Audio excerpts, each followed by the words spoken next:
Oh.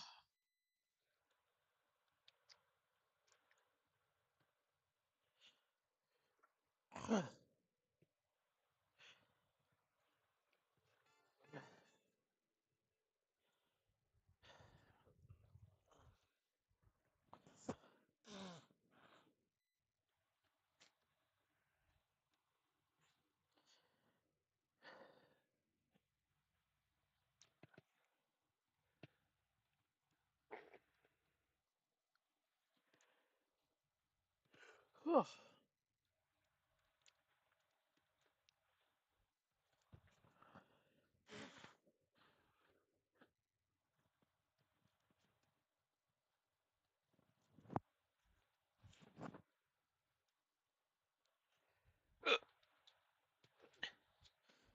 Another day. Yeah.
All right.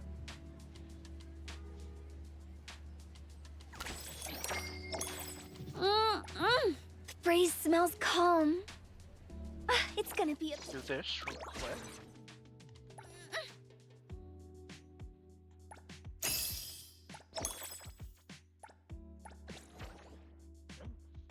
Time for another one.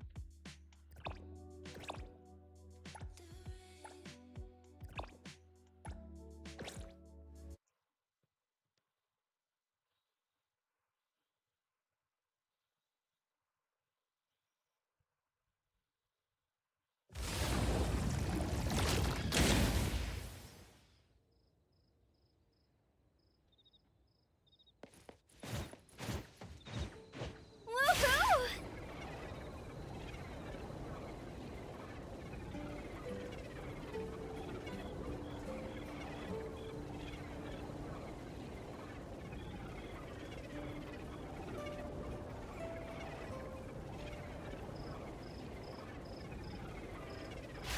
Riding the wind.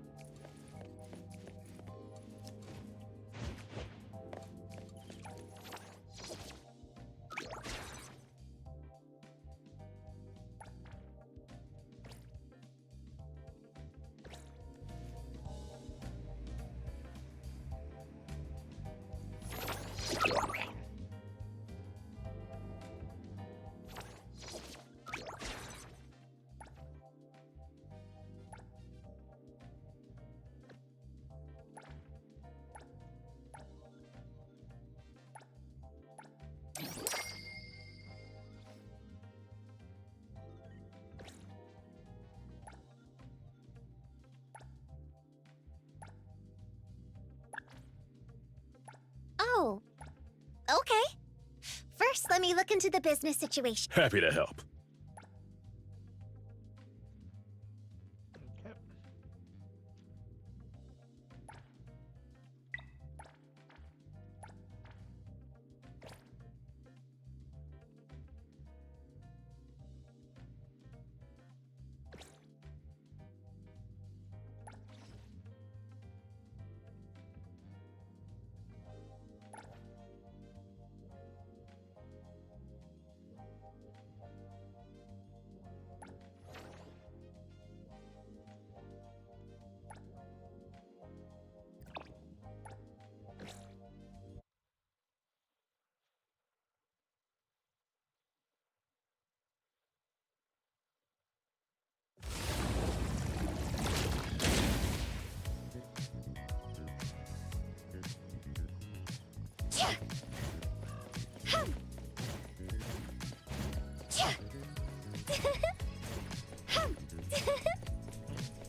Here I am.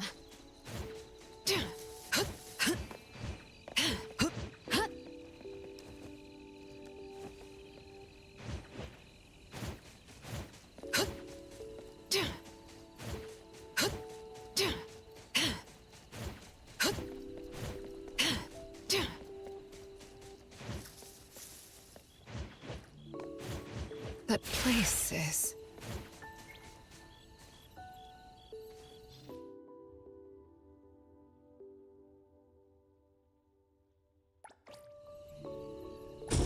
Give it a shot.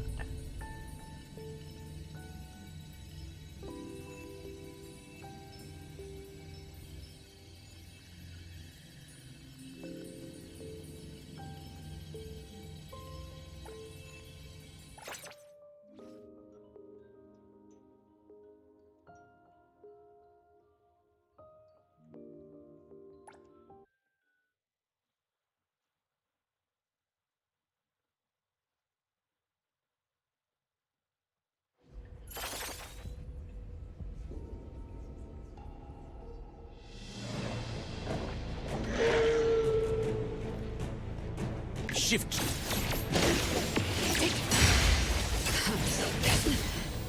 just a scratch. What you see is an illusion.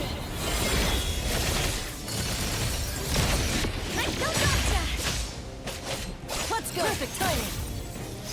Emergency patch-up. Need me to service your computer parts? This way. Tango. You interrupt my Nothing can stand like... Predictable. Prolonged fight. Comprehend. Can you keep up with the wind? No mercy. Shift change. Selfless. Formless.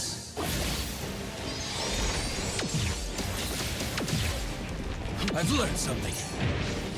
Take care. Shift. A minor mistake. Good thing I'm not wrong. Take... Nowhere to hide.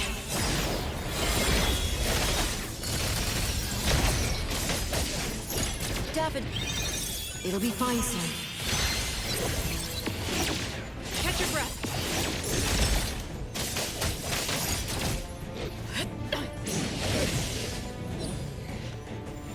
Shift change.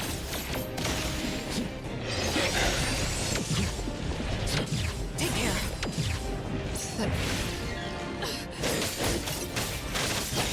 Saw it coming. Shift change. Good work. In life. Take care.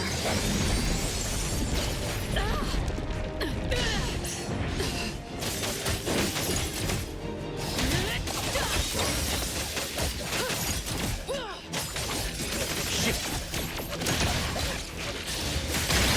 What you silly blink! Leave it to me. Stay sharp.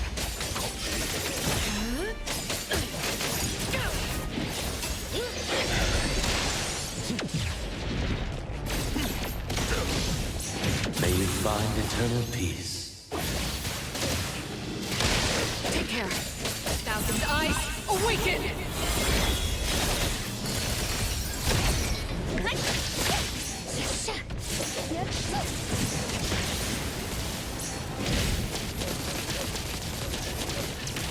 Don't doubt me. Rest. Take no predictable.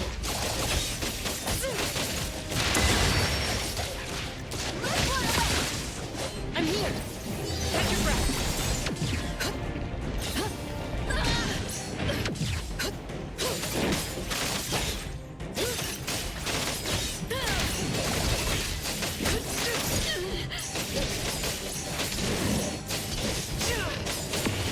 Stay sharp.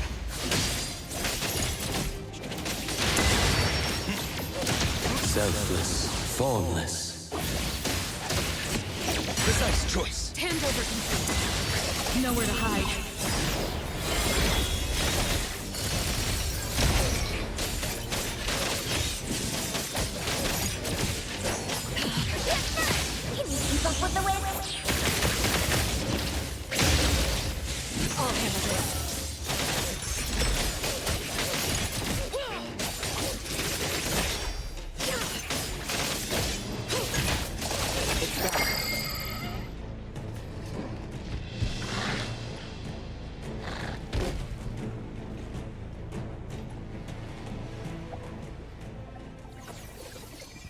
Need an escort to the bureau.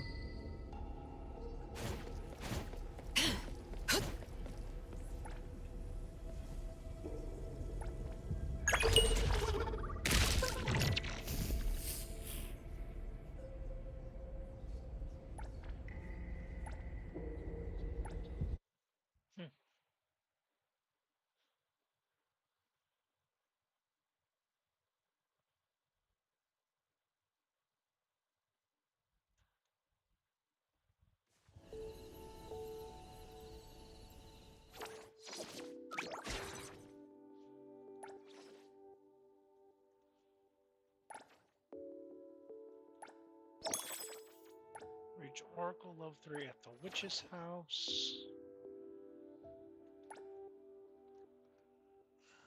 Let's give it a go.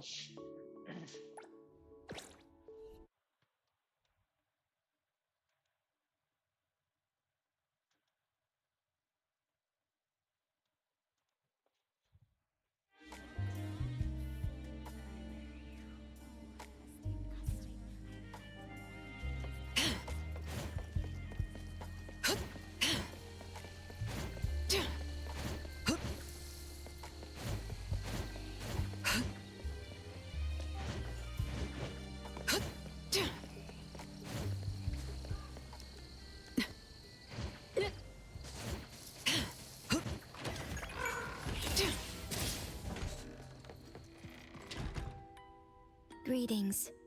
Welcome to the witch's house. Hello. Sorry for disturbing you this late. Good evening. This young lady was attacked by the puppetization anomaly tonight. Huh? Wait, what anomaly? The one that turns people into puppets? So, those people really were... Well, we aren't certain at this moment. In any case, could you please share the entire incident with us? Oh, I'll tell you. Renee came to our shop because she wanted us to deal with some weird thing that appears every night at 9 o'clock to attack her. We were escorting Renee to the parking lot of Food First, and at exactly 9 o'clock, there was a poof, and a wild debt collector appeared. We don't know its real name. Natalie has been calling it the Debt Collector. That's right. It was swinging a huge scythe at Renee. I don't know if my eyes were playing tricks, but the scythe went through Renee's body. I was worried. I think I saw that too. Luckily, the appraiser blocked its weapon. Then they started going at it, trading blows and stuff. But the fight didn't last long. Oh, I was just getting started when he ran off. Do any of you remember how long the fight lasted? 10 minutes sharp. And afterwards, did you discover that the anomaly left the same kind of card for Renee? We did. Appearing on time, disappearing on schedule, and leaving similar cards for the victims. This debt collector might be a type of rule-based anomaly. Rule-based anomalies usually follow predictable patterns. They also have a complete set of rules in their domains. For example, if any of you were to enter the anomalous realm it creates, you wouldn't be able to get out easily. Instead, you'd have to follow its rules. Some rule-based anomalies symbolize rules themselves. You can think of them as the manifestation of rules. Others have some kind of goal. In such cases, nullification is extremely difficult, and conventional containment methods have proved ineffective. No wonder it got away. Is Abisu's security anomaly also a rule-based one? Nantani is its name, right? It is. So, the key is to understand the rules and master them before we can nullify or use them to our advantage. And someone beat us to it. Hi, Figured Cicero. out the What you debt doing, collector's dude? rules. Set up the whole thing. No, that's good. Proof. The next questions are, why target Renee? And what do the numbers on Renee's card mean? Why is the message left for Renee different from the others? Another annoying puzzle. If only Nietzsche were here. I could do a divination for Renee. Yeah. Maybe we can find something. That's a surprise. I've never had a divination before. Is there anything I need to do? Just relax and close your eyes now.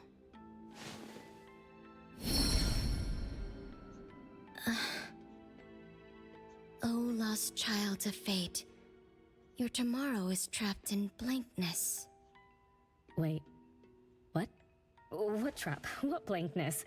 I thought divination is about tomorrow being lucky or a sunny day. Oh. Your fate is rather unusual. I'm afraid I can't give you further interpretations. But I once performed a divination for another woman with the same result. You might share similar fates. Her name was Dolores, head of the Constantine family. She was tired of her life, saying she was never truly alive. Yesterday, today, tomorrow, each day was equally empty and void of meaning. I think that was because she lived for far too long. Uh-huh. She lived for a very, very long time? They say that Lady Dolores is an immortal with eternal youth, that she made a deal with the devil for unlimited lifespan at a huge price. However, eternal life can be a curse, and the Constantine family met their demise decades ago. That was when most people didn't know about anomalies. People simply believed in curses. From what we know now, she was either a long-lived Esper, or she made a contract with an anomaly. Lady Dolores told me that she is one without heart, which is the truth about the curse of immortality. No heart, no bonds, no attachments.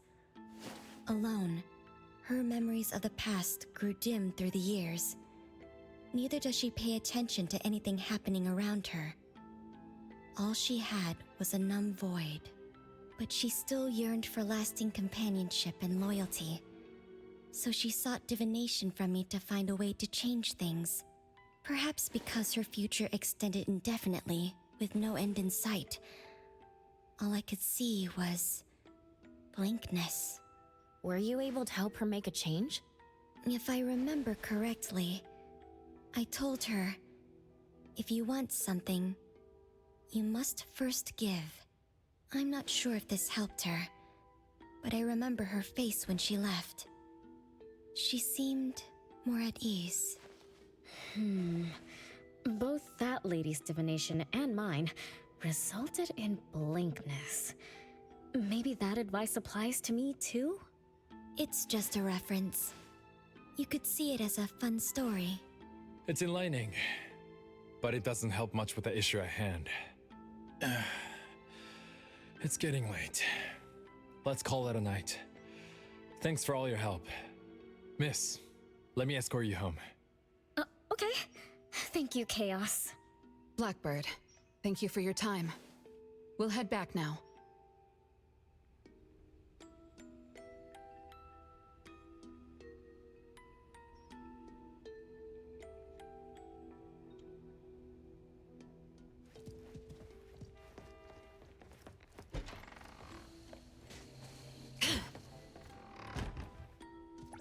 Greetings. Welcome to the witch's house. Lost souls cling to you.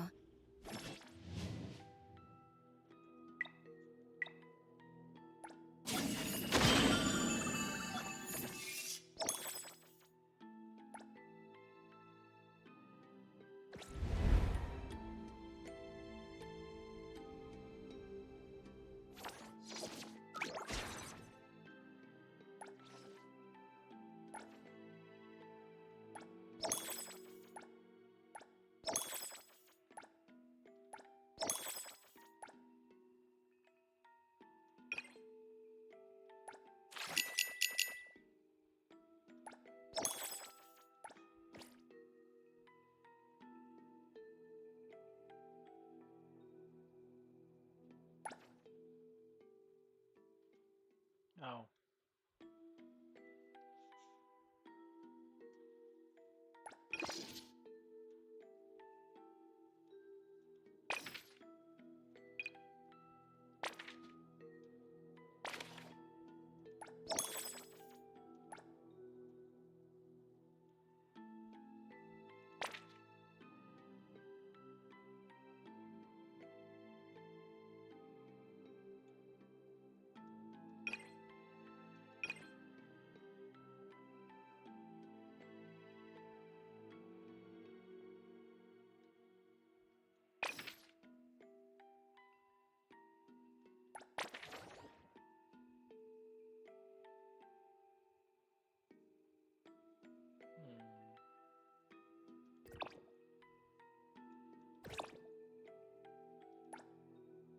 Nope.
That place is...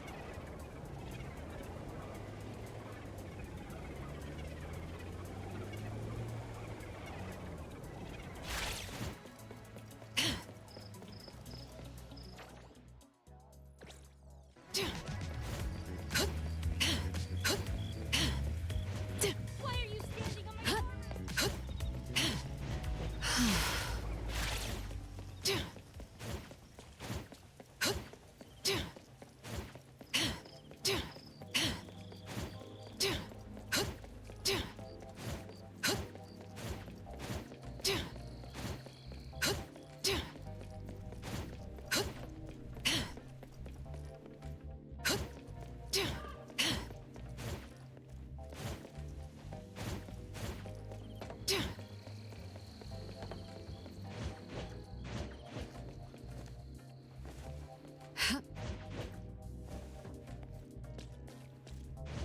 That place is...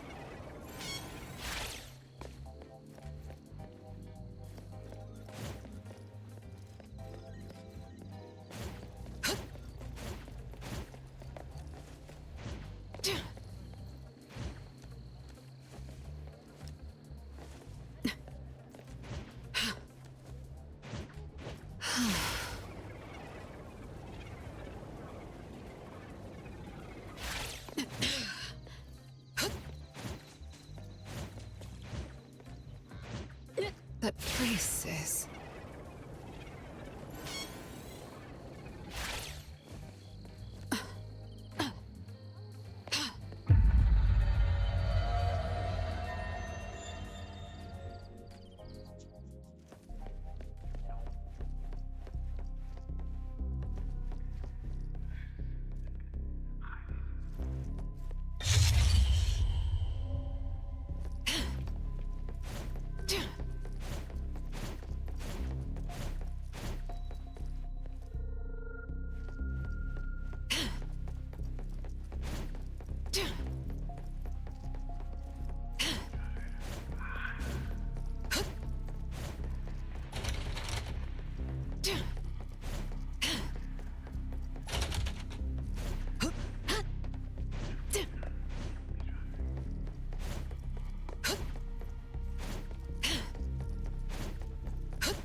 back onto the pot next time you use them.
A, B, D, C, B.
Alright, I gotta look this up.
Okay, that's where it is.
Let's go!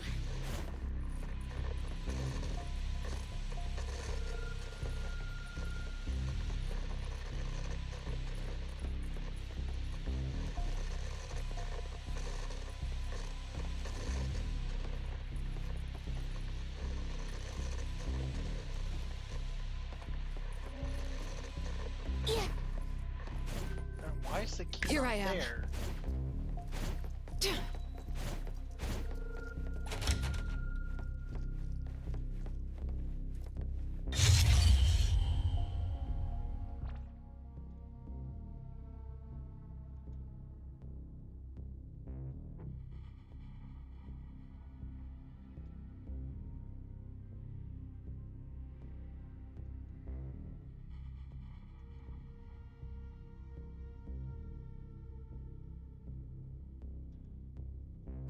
Must have to actually get it off that guy in a certain way.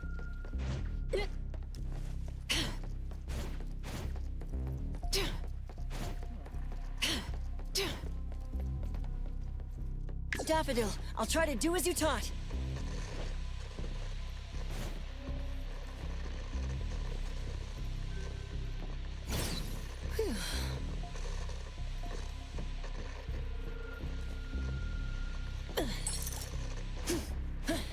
Catch your breath.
It's done.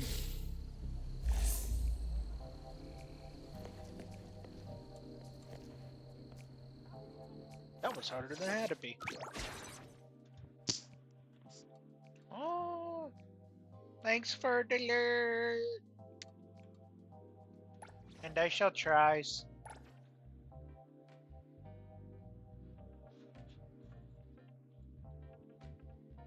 How is Rebecca doing?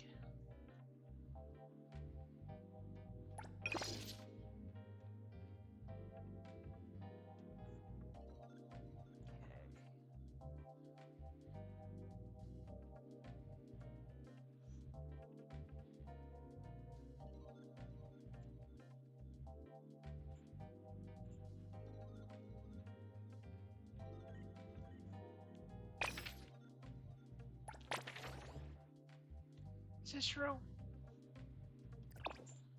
I will go to bed when I get tired, you silly cat.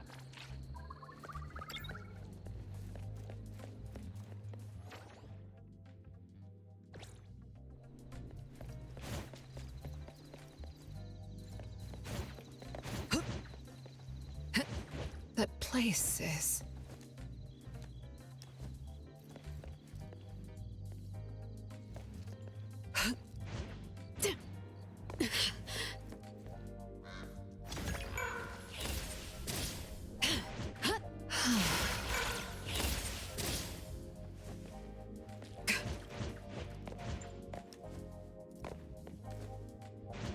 Cicero, must you put your butt in my face?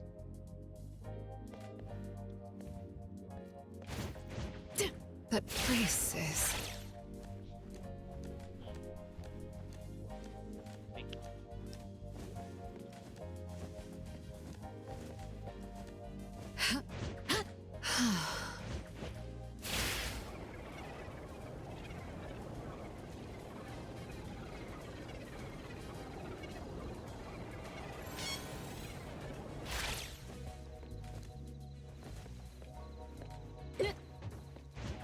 That place is...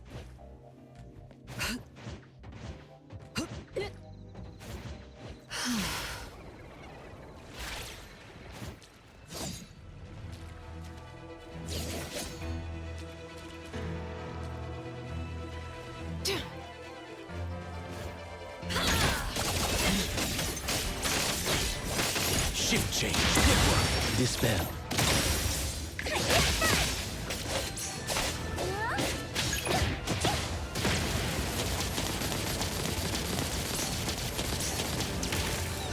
Rest for a moment. Everything with form is unreal.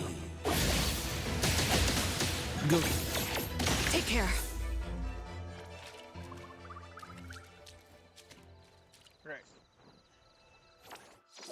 Cicero, you're blocking my keyboard, you.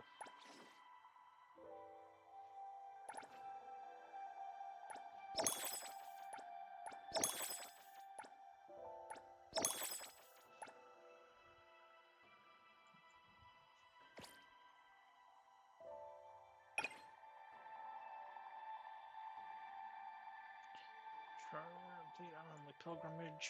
Remember the Arcane. Complete anomaly. Blah blah blah.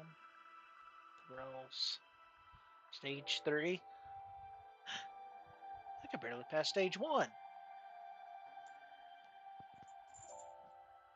No, I'm not doing that anytime soon.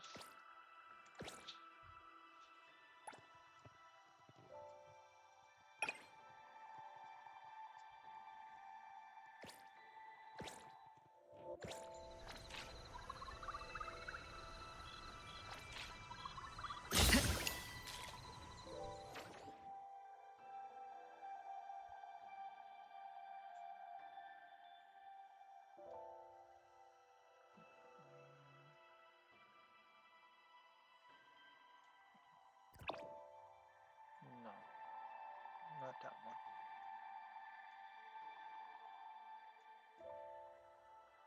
There it is.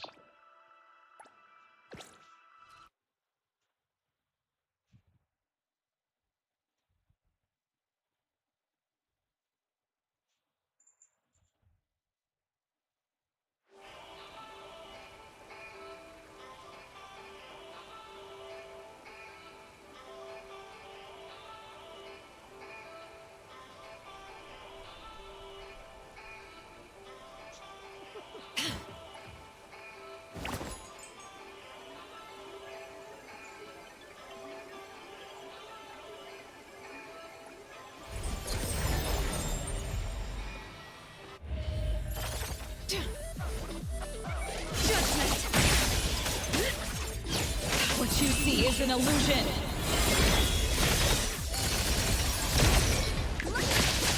What? Don't blink!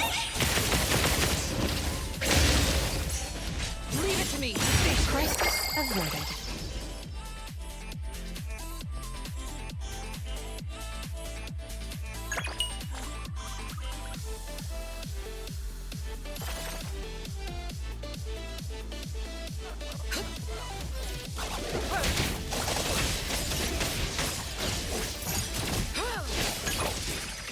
nowhere to hide.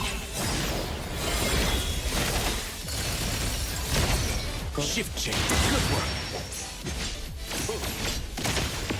Precise choice. I'll handle this. It's done.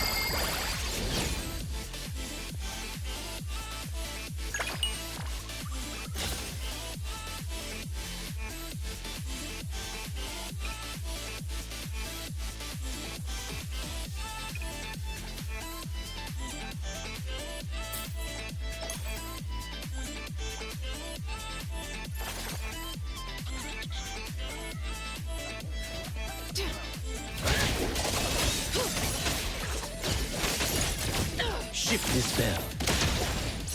Let's go! Far away! Leave it to me. Saw it coming. Shift change. Good work. Take care. Crisis averted.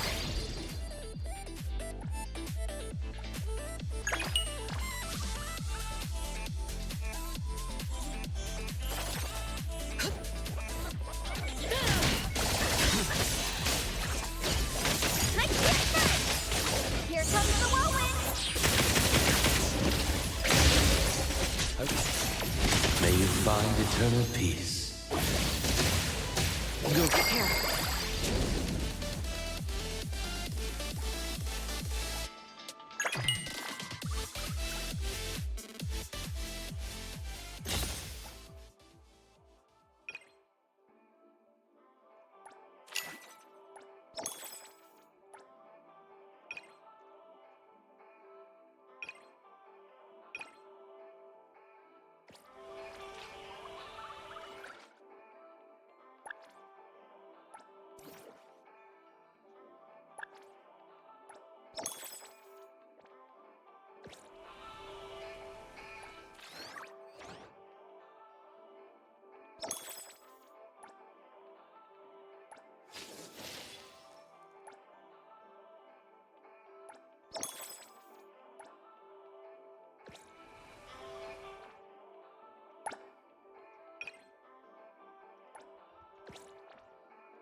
It's my duty.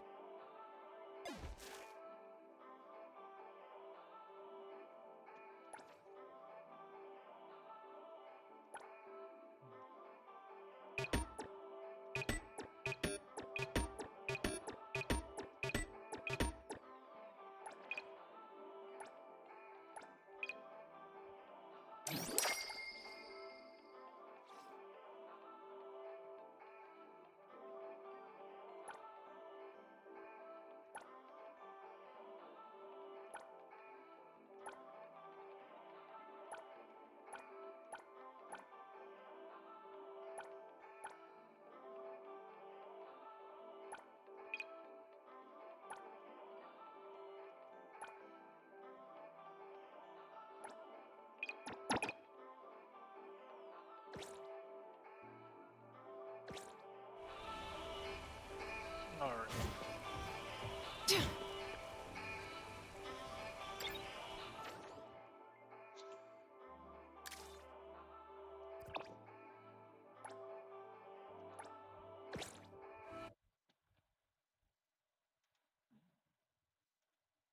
Discord notifications.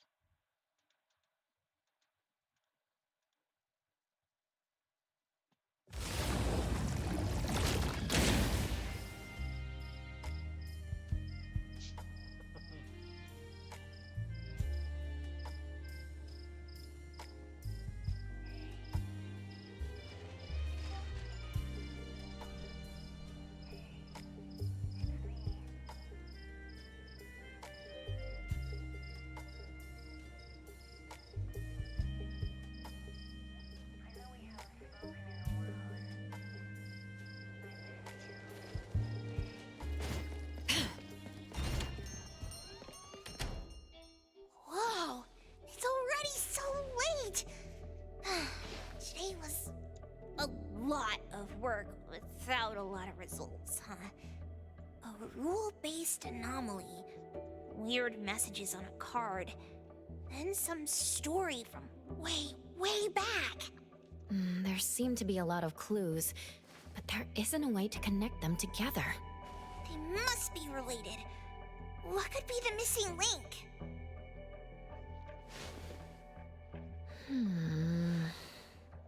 Let's call it a night. It's getting late. You two should get some rest.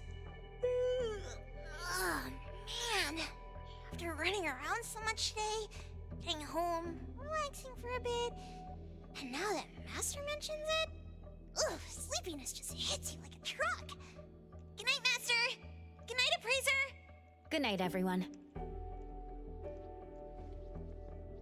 I apologize, but bedtime is going to have to wait.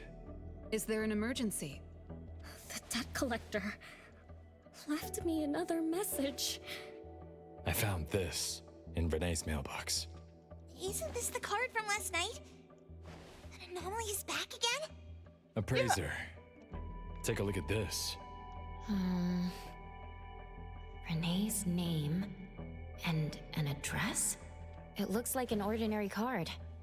Did someone try to copy the card's style? They need to have seen the original to make such a convincing copy. That narrows down our suspects.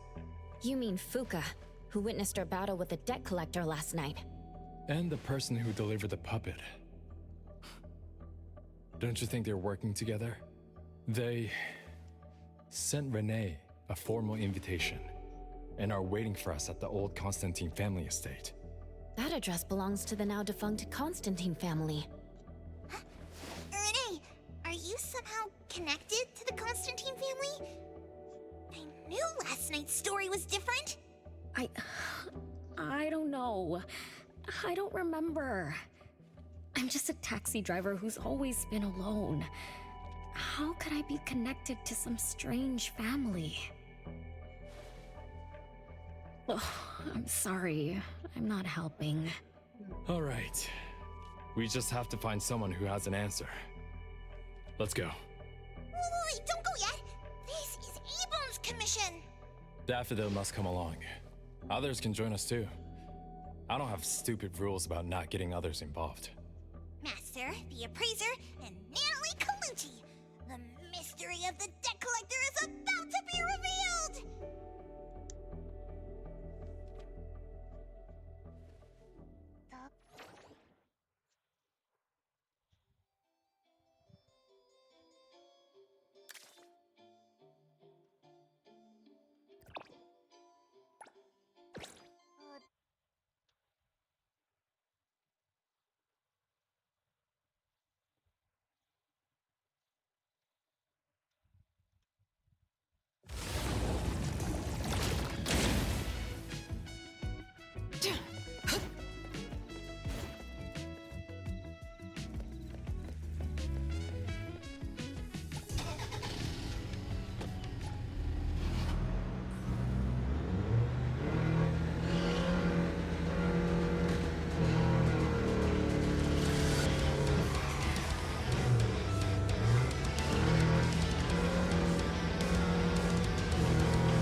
This tree needs more blossoms.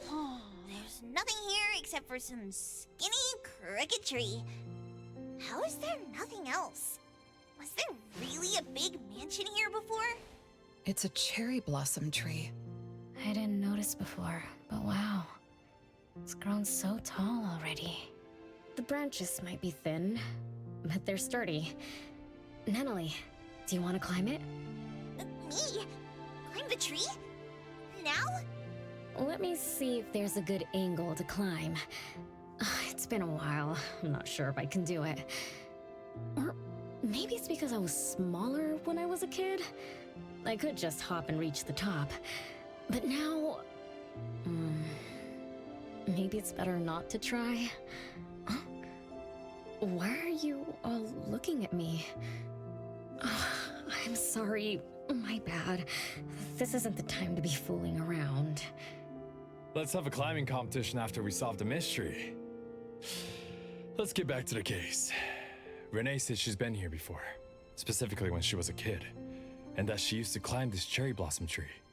You are connected to this family after all. Did I just tell you all of that? Yep. You said you climbed this tree when you were a kid. When you were a kid. Back then, I climbed all the way to the top of the tree, wanting to pick the prettiest cherry blossom for my sister. But it was so tall, and I was too scared to climb down the same way. Luckily, someone caught me. Huh? Was it my sister? Or Mom?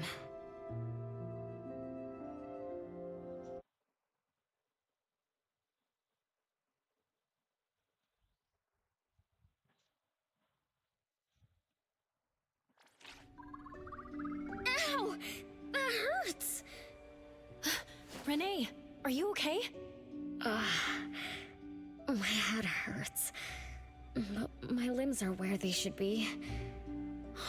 What about you, Appraiser? I'm okay too. Where are we?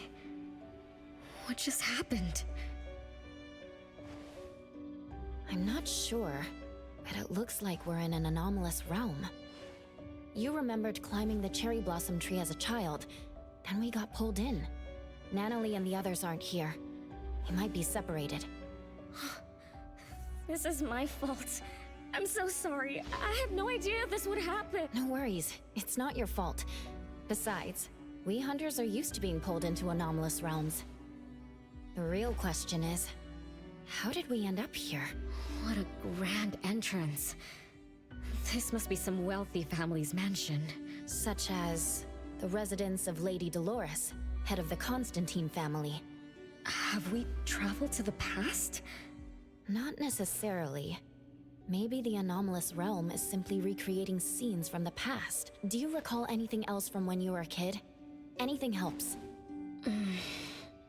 I can't.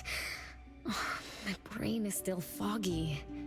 But I can feel this. Ever since I got here, I've been having a sense of nostalgia. You must be somehow connected to the family.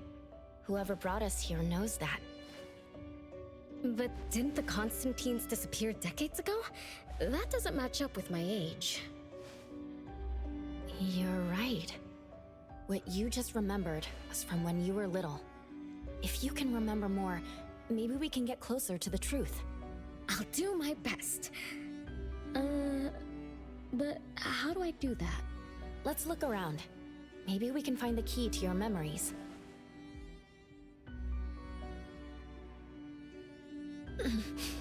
Strange. It won't budge. I'm feeling rather shut out. Is this really a door? It feels so strange. Maybe it needs to be opened from the other side? Maybe. Let's check over there.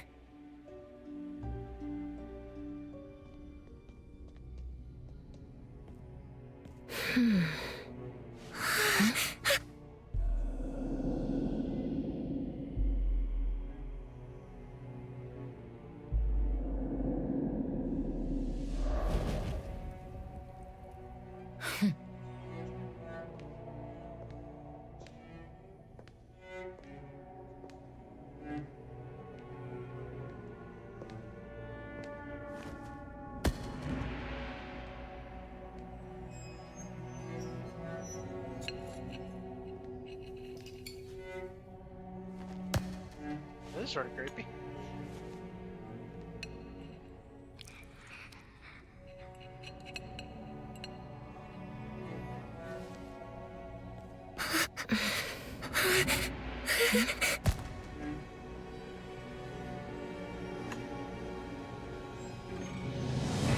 It's you.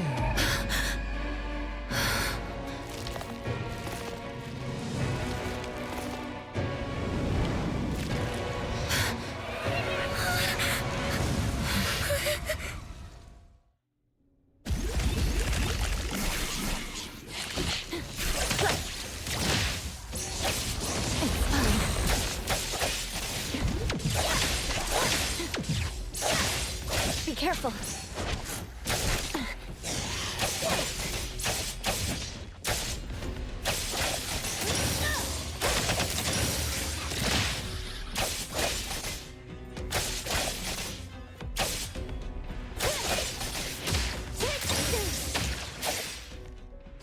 What was that just now?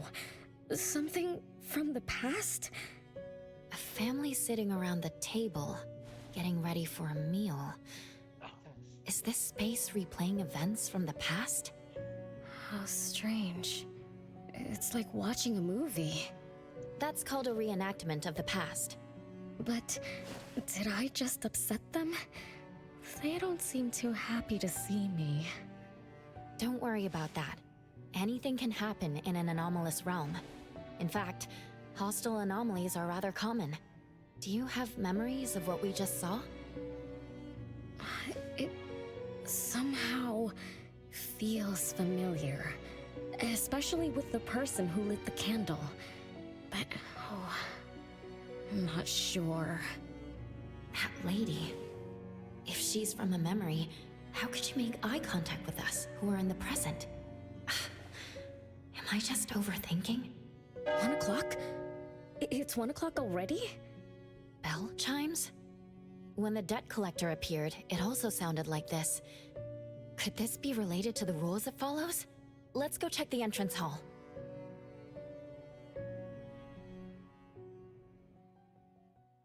Oh, impressive! Classy! Great taste! That's how big families do it! If only the base of the Kalujis were as fancy as this! Well, we could definitely do without the curse. Do you think Renee and the appraiser already went ahead of us? Let's go in to investigate. It's best if we regroup as soon as possible. Whoa! This door is so ancient! It's not going to fall apart if I push it, right? An old, ruined mansion that suddenly appeared, long neglected and unmaintained. Could this be how the Constantine family mansion looks now? The desolation we just saw could be an illusion to hide this place. That makes sense. And then Renee dispelled the illusion. She must be part of this family. In other words, the master of the family returns. An old mansion abandoned for decades. I better be careful. I won't be able to pay for damages if I break anything historical. Yeah, we're inside an anomalous realm. Be careful. Alright then, let's be gentle. Hello there!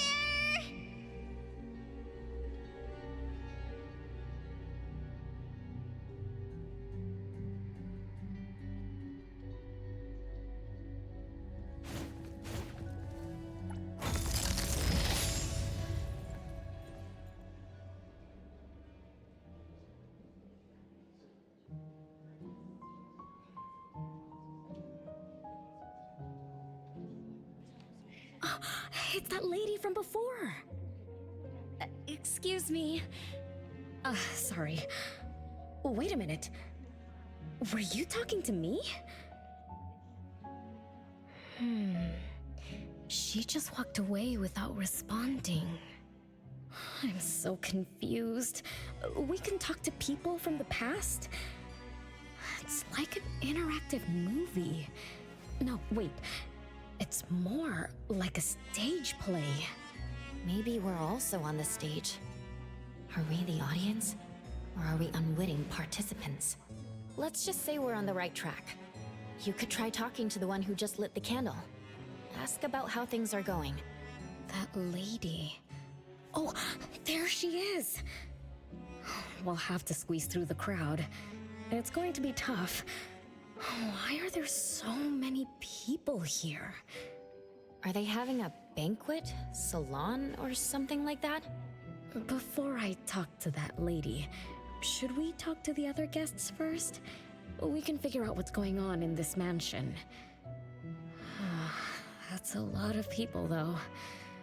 When I drive a taxi, I don't need to speak to more than 2 or 3 passengers.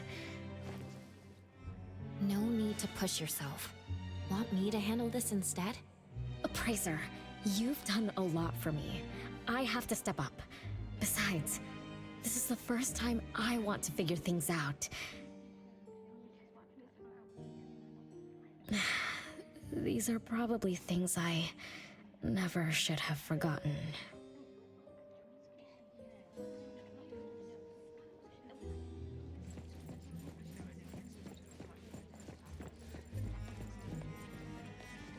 I might not have another chance like this. Ugh, I better make the most of this. We need to seize this last chance to butter up the lady. Maybe she might even invite you as a guest in the future. Oh, don't even think about it. Look at all these people. Everyone is trying hard to impress her.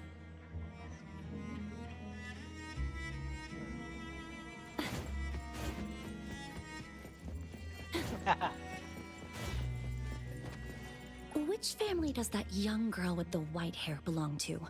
How come I've never seen her before? And I'm okay. That should be Bella, the eldest daughter of Lady Dolores. She is the organizer of this farewell banquet. For an auto, Her I've been daughter is passing out. already So. that grown up? She doesn't look that much older than her daughter. Shh, keep it down. You know that woman is cursed. What a shame. I was hoping to introduce my brother to Bella.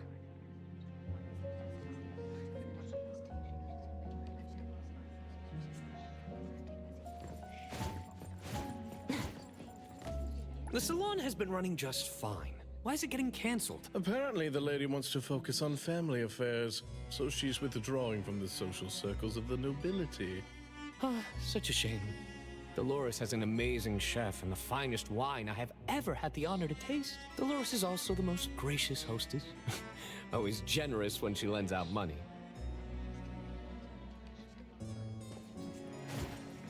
The wind's just right. That woman is finally stepping down from the stage. Tut-tut, shamelessly enjoying eternal youth. Just because she had a deal with the devil. Look at this mansion. Look at all these treasures. Who knows how much wealth she's swindled over however long she's been alive. This is my last chance to find her source of immortality. The salon ends at 3 o'clock. Look at what time it is already. What's taking those useless guys so long to make a move? I told you, those so-called exorcists you hired are nothing but frauds. You better give up on your delusions. My brain is getting fried from what the guests are saying. So many conversations. So many faces. So many names. Let me think. Bella. That sounds familiar. Very familiar. Also, have you started playing Twisted Wonderland again? Familiar. After Oh, talking that feeling about is it on the back last again. stream. It's just hearing that name brings up this nostalgia. One of the puppets recovered by the BAC is also called Bella. Can this be a coincidence? What do you think? You said, by the way, Lady Dolores' daughter, whom we just met, also gave me this feeling of nostalgia. I guess I'm really connected to this strange family. Did you remember something? Could I have been their driver? I'm pretty confident in my driving skills. No? Why don't we find Bella and ask for confirmation? That's a good idea. I want to talk to her too.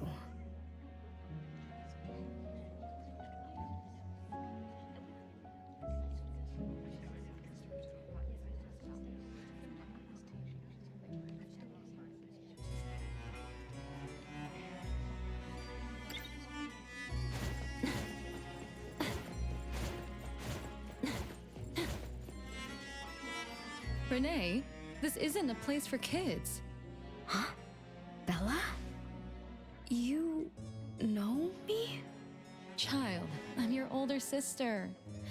Remember, you should address me in a formal manner. I can't believe I have to tell you this. Mother has indeed spoiled you.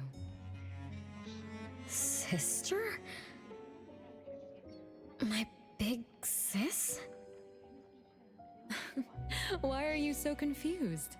Oh, did you oversleep again? Mother warned us not to interrupt her salon, but you just had to go see what's going on. Like the time you hid in that cabinet to peek through. You ended up very disappointed, remember? You said adult social gatherings were boring, so you dozed off. You fell asleep in that cramped cabinet. When you woke up, you were so groggy that you forgot where you were and what you were doing. And then you woke up, but someone had shut the cabinet door, leaving you in a dark, cramped space. You snapped and started to cry. Desperate to escape, you threw yourself against the cabinet door. That day, every guest witnessed the extraordinary commotion you caused. You completely ruined Mother's salon. I didn't mean to, big sis. Is that so? Do you really think I'm your sister? Huh? Big sis? But aren't you? No, Renee. I'm just a shadow bound to this place, destined to meet you. Though you might have forgotten or abandoned us, we've been waiting for you all this time. We've been waiting to relive these moments with you. So, I really am part of the Constantine family? I'm her daughter? Looks like that poor brain of yours still remembers something. If you didn't even know your own mother, how sad would it be for those who love you? Where are they? Mom and the others, are they still home? My dear sister, this is the Constantine mansion trapped in the past. Everything that happened here, everything about us, reenacts over and over again at this place. Come on, Renee. To return to the past, you must reclaim the choices of your past, including all your mistakes. If you're not Renee's older sister, then who are you? Shouldn't you ask her why I appear as Bella? The answer has always been in her heart. I don't understand. Wait, sister! It's all right if you don't understand now. I've been waiting for you for so long. I don't mind waiting a little longer. Bella. I think I'm starting to remember. She was the sister who caught me when I fell from the tree. She's been here all along, waiting for me to come home. And why is the puppet also called Bella? I don't think the Bella we met is a real person. Remember how this is an anomalous realm? So she's my sister from the past! Though, I don't understand everything she said. That's what she meant, right?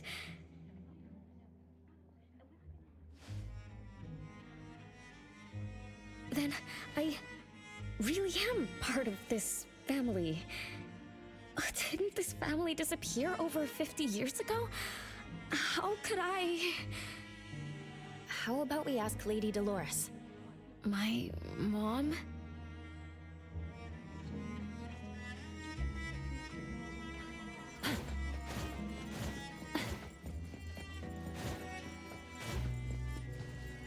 Hello, can I pass through? Excuse me, coming through. Hey, get in line if you want to butter up the missus. Take turns like everyone else. You're not the only ones who need something from her. Dolores is far too kind to you commoners who are uncultured bumpkins with no etiquette. Do I need to remind you about what first come first served means? I don't think we can squeeze through. These guests aren't very friendly. There was one bell chime when we came in. The salon started at 1 o'clock. If this scene closely follows how it played out in the past, they should leave as soon as the salon ends. We should be able to approach Lady Dolores then. Oh, good point. Thanks for coming up with a plan. I couldn't have done this alone. When does the salon end again? It should end at 3 o'clock. So we wait until the clock chimes 3 times.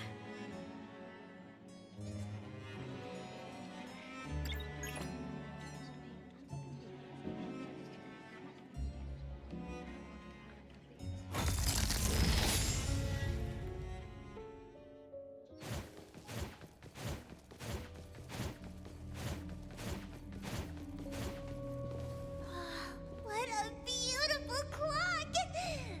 Is this what history feels like? Why is it stuck? Let me fix it. Wait. What's wrong, Master? Is it dangerous? It's best to remain vigilant in anomalous realms, especially with clocks. Oh, right. Debt collector anomaly is also related to clocks. Blackbird once mentioned that rule-based anomalies follow established patterns strictly. It would be a good idea for us to pay close attention to time. Got it, Master. You look around for clocks, watches, and stuff like that. But, I guess I was in a bit of a rush. It doesn't seem it cost anything, though. The debt collector didn't appear this time. Ouch! My ears! Something else showed up. Hey! Watch this!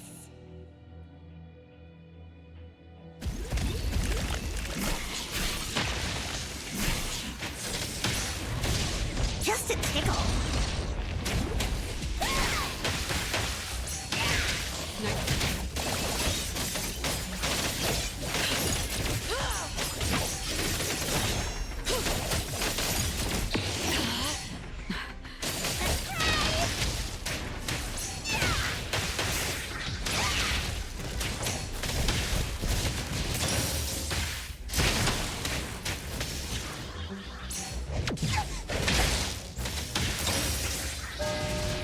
It's 3 o'clock now.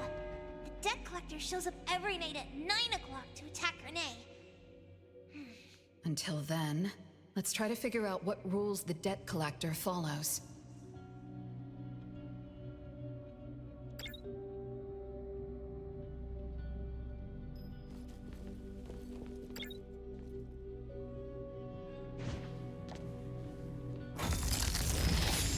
Oh, it's 3 o'clock already. As you expected, all of Lady Dolores' guests have left. Whew, I'm going to see Lady Dolores now. Take it easy. Don't be so nervous. I'm here with you. Okay, deep breaths. Deep breaths.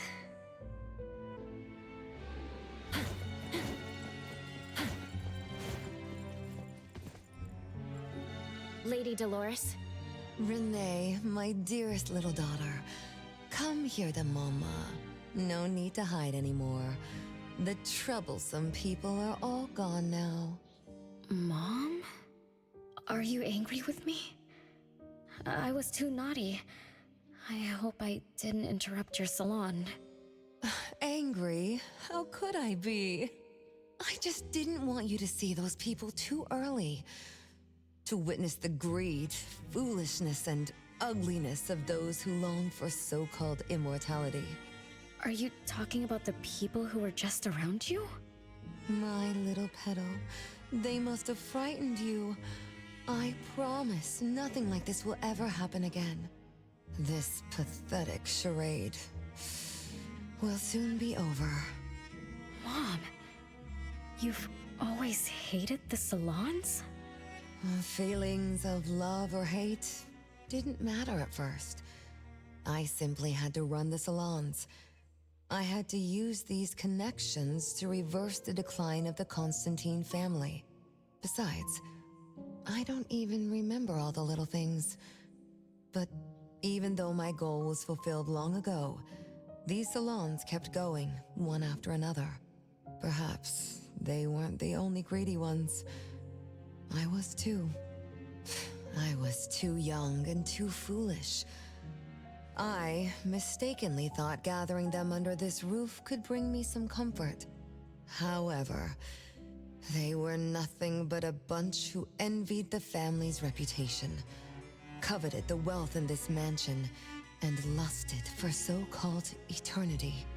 After a while, I came to see them as nothing more than greedy beasts, scrambling for scraps and pandering jesters making fools of themselves. I guess they sufficed as entertainment. I don't get it. It's okay if you don't understand. Mother promises that you, my little petal, will never need to understand this. These troubles will never bother you again. Mom, are you not hosting salons anymore? Whatever I sought in those salons was a mistake from the start. I must correct this mistake. And the catalyst for that change is you, my dear. My little petal. Family is what matters most. You are the most precious gift in my life, as well as the very source of meaning in my stagnant existence. Whatever time we have left, we must treasure every moment together. From now on, as long as I'm with you, as long as our family lives together in harmony, a moment of happiness with family is worth more than an eternity in solitude, even if it's just for a brief moment. Mom, wait! Little Renee, what would you choose between an eternity in solitude or a moment of happiness? Big Sis! You appeared out of nowhere. That was spooky. Oh, wait. What did Mom mean? And the rumors about the family. Is Mom cursed with eternal life? But how can eternal life be a curse? Isn't it great to live forever? So that's your answer.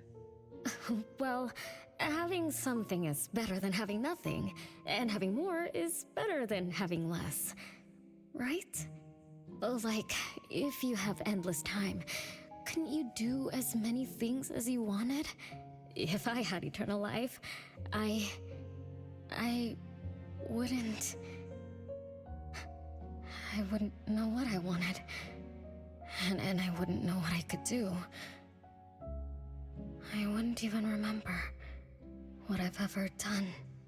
This is my life right now. All this time, what have I been living for? Days with nothing to do. With no meaning. And with no end in sight. So that's why it's a curse. Poor Petal. It seems that even after forgetting us, you still haven't found what you desired. Or was the kind of happiness you were looking for nothing but drifting through life in a daze, barely conscious? No, I didn't forget you on purpose, Big Sis. It's not like that. Little one, you self-contradict and don't act as you say. But I believe you, because you've already paid the price. Just like your first answer, you made a choice before. That choice allowed you to return here by yourself, but it also made you forget everything, including us. You're saying Renee chose eternal life like Lady Dolores? What do you mean? Me? Eternal life? No way. Did I? But what about you, Big Sis? Mom? Are you all alive? At least you weren't made into puppets. Thank goodness. Renee, you basically forgot everything about us. Mother, the one who gave us life, loved you so much. She used a picture of you as her bookmark. When she read before bedtime, her gaze would always drift towards your smiling face. Every little thing about you, your quirks, your habits, your childish nonsense, she remembered it all. You were the only one she had in her eyes and in her heart, as if the rest of us didn't even exist. And we are the same way too. Mother, Elliot, Teresa, everyone is waiting for you. Won't you come see them? Mom and the other siblings? Everyone's waiting for me? The cherry tree Mother planted in the courtyard is bathing in sunlight and in full bloom. Time has come to a standstill, and moments of happiness blaze over. Why must bots exist?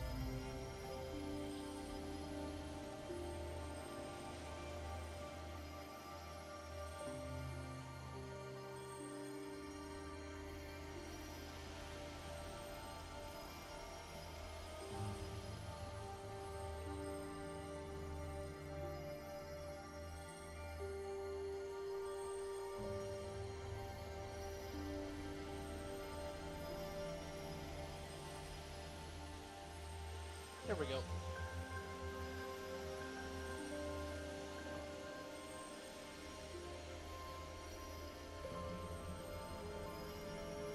It won't let me delete that message.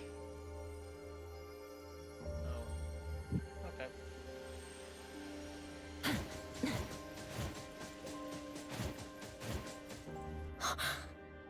It's the same tree from before. The cherry blossoms. Oh, they're so pretty. Back then, when I was looking up at this tree, I suddenly wanted to pick the most beautiful branch for Big Sis. I thought she'd definitely look pretty with cherry blossoms in her hair. So I reached for that branch as far as I could. But I lost my grip and fell from the tree. Then... oh, what happened after that?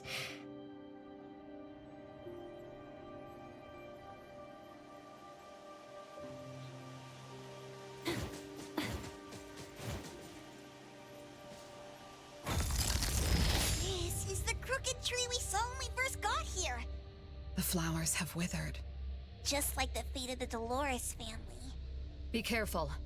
Looks like we're not the only ones here for the flowers.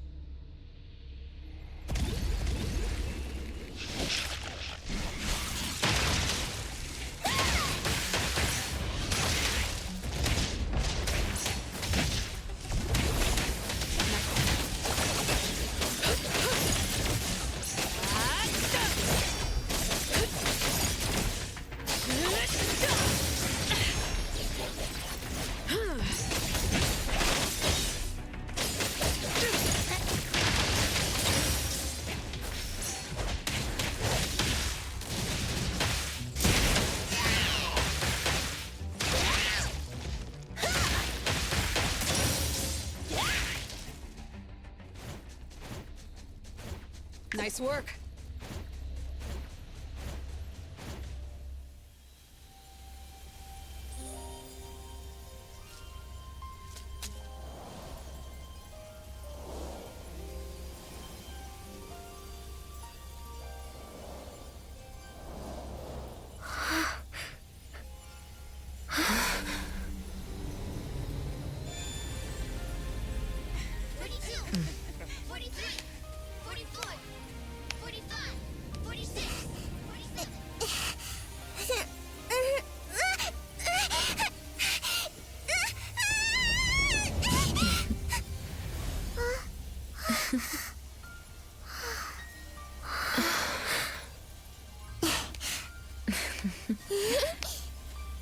We've been waiting for you for a long time, Renee.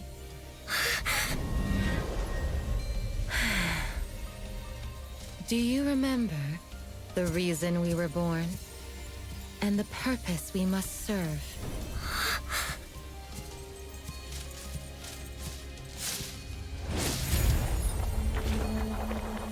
All excitement will eventually fade to nothing. Mother has long grown tired and numb to it all. After enduring long and lonely times, a wish began brewing in her heart. We thus awoke to the blazing call of Mother's heart and came to her side. We swore with our very existence that Mother would never be alone again. Surrounded by her children, Mother found the companionship and happiness she had longed for. But she didn't stop. She kept yearning for more. Because we weren't able to satisfy Mother's deepest wishes in her heart. However, our Mother's wish was never fulfilled. And that day will never come. The last child to wake up, the most beloved of all, brought nothing to Mother and this family but curses, betrayal, and destruction. And now, she's back.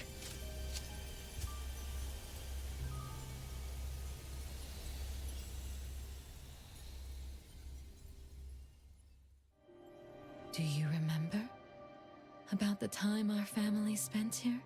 From the very beginning, we were just wooden puppets sleeping in Mother's box. We opened our eyes in response to her deepest wishes. We answered her calling from the depths of her heart.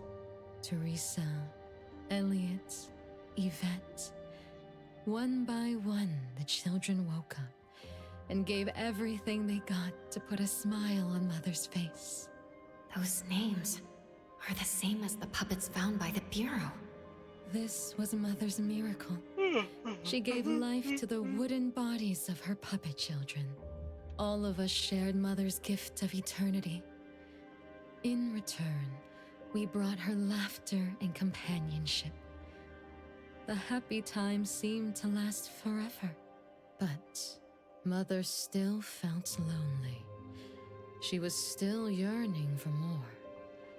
As long as Mother's wish remained unfulfilled, more children would continue to come to her side.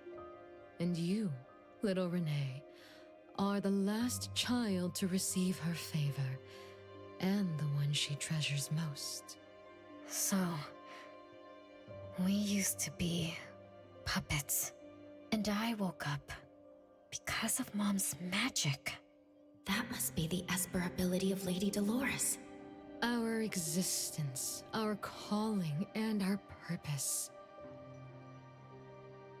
Everything was dedicated to Mother. Thank you for helping me remember all of this, Big Sis. Unfortunately, you abandoned all of our duties. You betrayed us and committed an unforgivable sin. Sin? I don't get it. You forgot your family.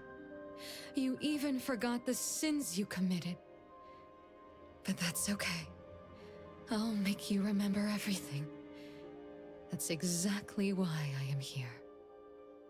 The sin is recorded on Mother's registry in the study. Won't you go see for yourself? You could give us a better explanation.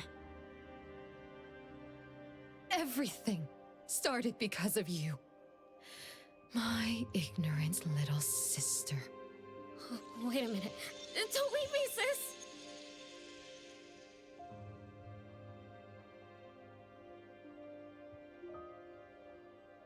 Renee, you're remembering something, right? Just like what Bella said. We're all puppets that woke up in response to Mom's wishes. We exist to keep Mom company. I remember many, many things now. I had tea with my siblings. We also played hide and seek at home. But Mom, our beloved Mom, where is she now? Why am I the only one alive by myself? Where did they all go? We'll have to check the study.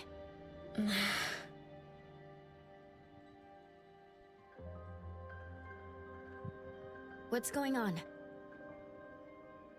I have no memory of that place, but I feel scared. There is something in the study.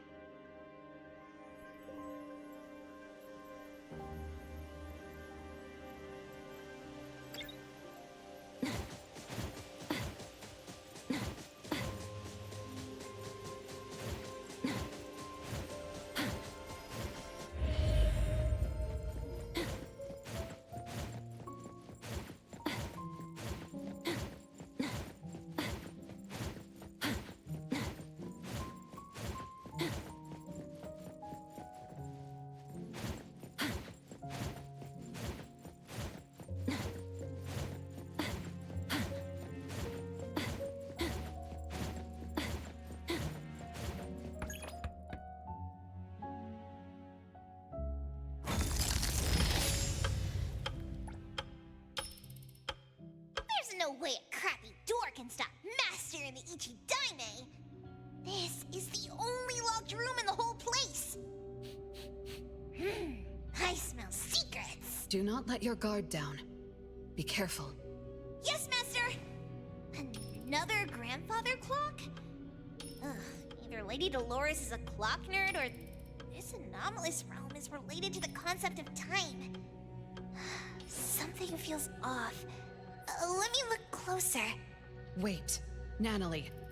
It's the anomaly that attacked Renee. I think it doesn't want to hurt us. We're not its target. Renee is. What was that thing about rule-based anomalies again? It follows rules. It only starts moving at exactly 9 o'clock, and its target is just Renee. You're right. Even if we attack it now, it'd likely be as futile as last night. If Blackbird is right, it only nullifies itself after completing its mission. It's getting closer to 9 o'clock. We need to find Renee as fast as we can. I don't know where everyone else is. I hope she's not alone. Let's search the area first.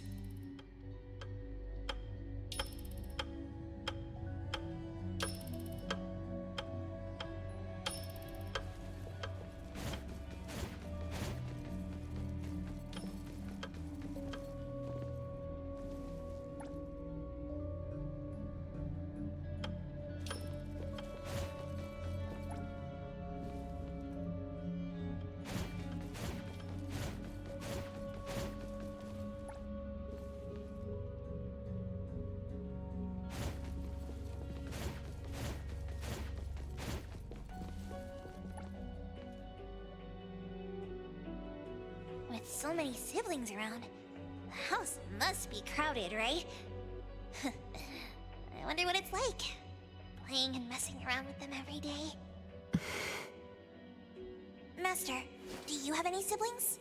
Yes, and no. I did once live in a garden with many sisters, but none of us were related by blood. Huh? If you're not related at all, why did you have to live together? Mother collected beautiful flowers as she saw fit. Of course, she was also a woman with no blood relation to any of us. That's so weird. Well, but isn't that not too different from the Constantine family? There are some similarities, but knowing the Constantines, I find it somewhat ironic that our mother and Dolores are complete opposites. I can sense Lady Dolores' sincere feelings as she cared for her children. Though they are puppets, she treated them as real children. In contrast, the other mother simply manipulated the children she collected into decorative pieces for her own fancy. Master, I don't know what was going on, but I'm glad that you got out of the garden. I think so too.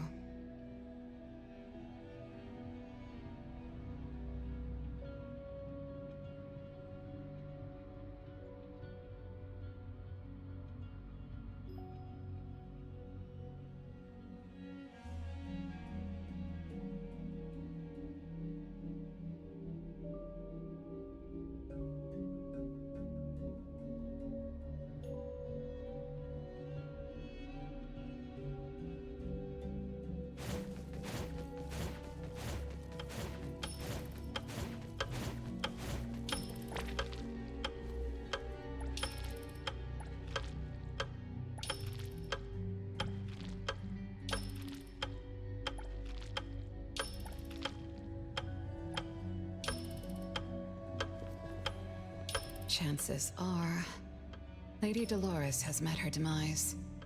Only Renee's number is different. We won't let it turn into zero. The curse of eternal life, a fallen family, a blank tomorrow. Hints about time are all over the place. Could the numbers represent lifespan? Huh? Let's see. 20,000 days is roughly 50 years. Blackbird also said that the family was gone for about half a century.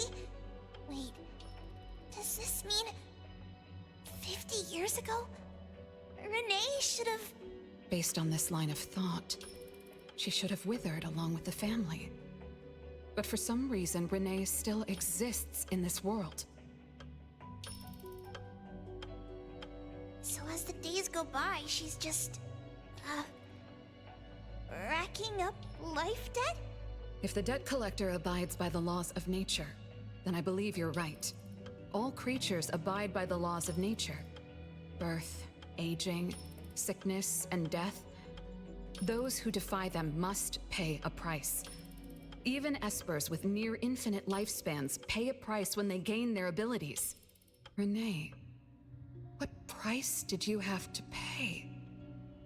Why did your life freeze 50 years ago, instead of reach its end? The debt collector must be hunting you because the laws of nature require your removal. Cicero, what are you doing? So the puppets at the Bureau, they were Renee's family? Removed by the debt collector? Master, what should we do? Renee's commission. Abone accepted the commission. There's no reason to break our contract. I'll do my best.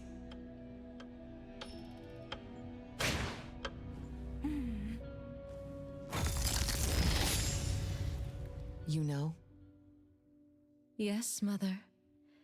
Even though you never allowed us to enter the study and never let us touch the registry, I understand.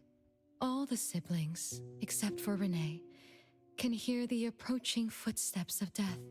Each day we spend with you brings us one day closer to the end. Each day we dispel your solitude takes away another day from us. Isn't that so? It shouldn't be like this. As your creations, we are willing to warm your empty heart forever and bring you to the happiness you long for until you no longer need us. But she ruined all of this. When she was born, that cursed registry appeared in our home. Our names were written on its pages, and with them, numbers marking our precious days remaining in the world, slipping away with each sunrise. When Renee was born along with the curse, we realized the countdown began to tick steadily, and we knew all too well that our magic will fade away. there aren't many remaining days for us to serve you. In our final moments, we want to do everything we can to make you happy. But Mother, we don't understand. Why are your eyes solely fixed on Renee? Teresa planted exotic flowers. Elliot made sweets to your taste. Yvette designed and tailored clothes. We gave it all to win a smile from you. Yet what we receive is but a blind eye. Renee is the worst of us all. Always noisy, endlessly crying, habitually screaming, and forever demanding of your attention like any other selfish child. Is that how that child expresses affection? Or do you find love or joy in her tantrums? We don't understand, but we do know one thing. That selfish child never loved her older siblings, despite all the care we gave her. Does she even see herself as part of the family? Or perhaps, being as cursed as she is, her only purpose is to destroy us. None of that matters. But your name also appeared on the registry. Does that not matter at all? The youngest daughter that you love most declared the end of your life. Because of our existence, the numbers on the registry representing your life are depleting. When the numbers reach 0, we will fall asleep with nothing left but gratitude. Fortunately, even when the numbers reach 0, you won't pass away. You were long banished from this world by that thing. You have never lived in the present. Even when the clock of fate dictated your end, as long as that thing offers you protection, you exist beyond the laws of nature. Yesterdays, todays, and countless tomorrows are all but the present to you, as you were forever frozen at that moment that thing took effect. Beyond that point, time no longer works on you.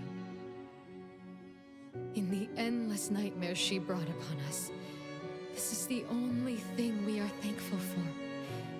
The malicious curse will never harm you. But even so, I won't forgive that child. Ever.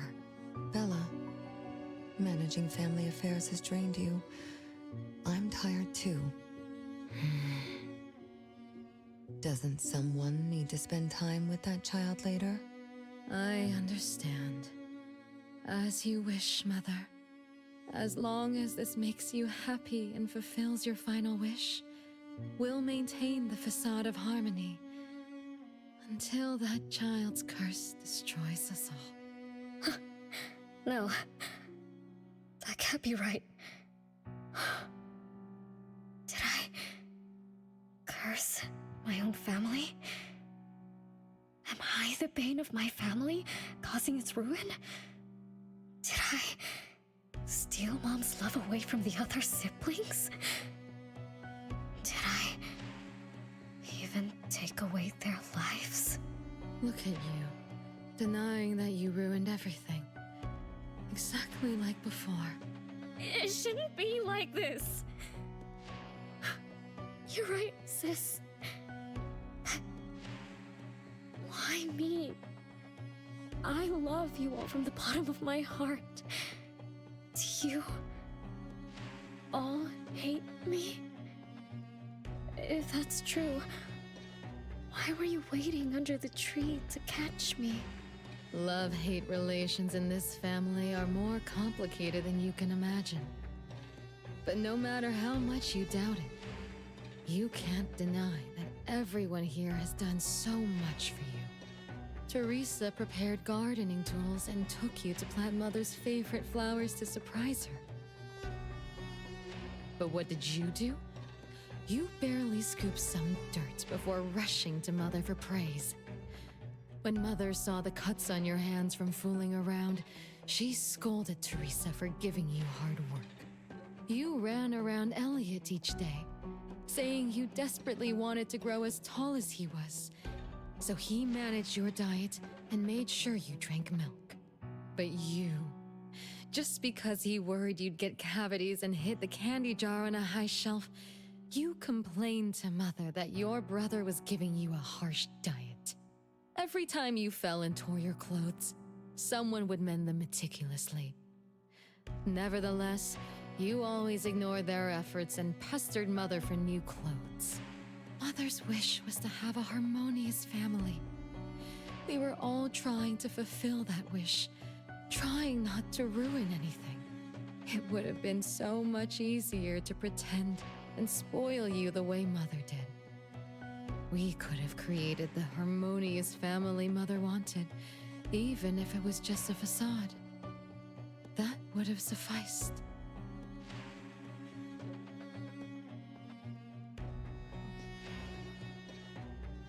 But we couldn't. Even after all your mistakes, we couldn't help but love you like real family. You were our most precious little girl. However, in the face of death, in the face of the curse you brought upon us, even the most sincere love wears out. From the moment you were born, we've been shrouded in the shadow of your curse. The most unforgivable thing is, Mother, she who brought us into the world, was the one to pay the ultimate price.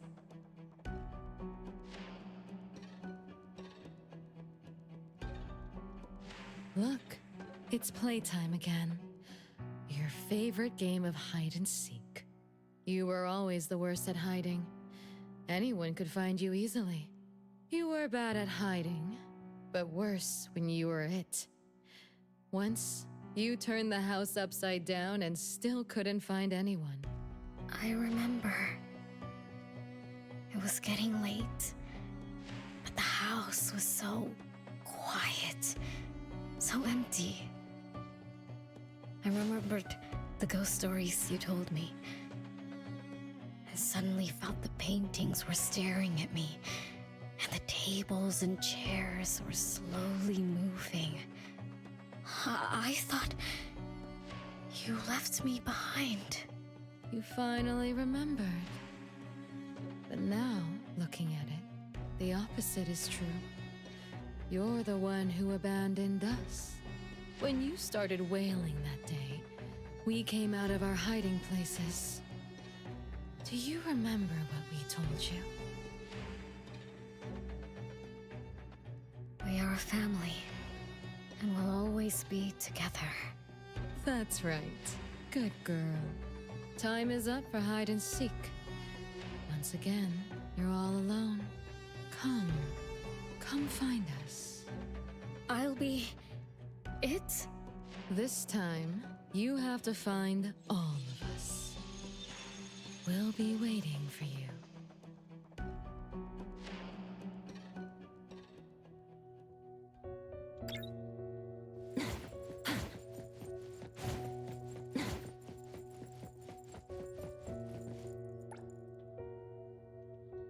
It's a gift from Mom to all of us. I have one too. Though I carry it all the time, I've forgotten where it came from and what it means. Oh, it's so good to be back. I found you. I finally found you. My most important family. Huh? Red letters? It's strange. Mom doesn't like red. Why would something like this be on her clothes? It's a gift from Mom to all of us. I have one too. Though I carry it all the time, I've forgotten where it came from and what it means.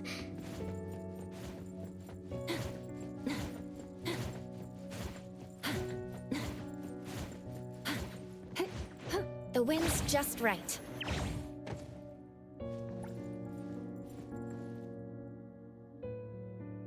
No one found me? Yay! I'm about to win! I already told you I'd win this time. No one will think Renee is hiding here. It's Renee's secret hideout. Who's that? Me? I thought we were it so we can find my siblings.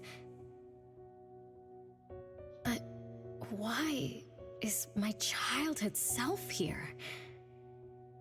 Back then, who was actually it? Was it Mom? Wait a second. Are we really seeing the past? I think so. I do remember something like that happened when I was a kid, but I only remembered part of it. What we saw should be the whole thing. Are you really sure this is the whole thing? At least, that really happened. Every small thing I remember confirms that they were real. So those words, all those hurtful words, they were real too. Is that right? Something doesn't add up. Please, follow me.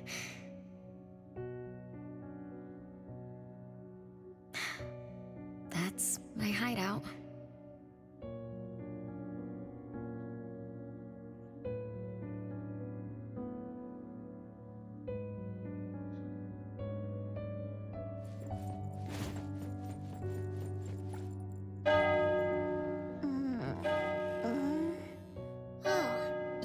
You found me. Am I the last one to be found?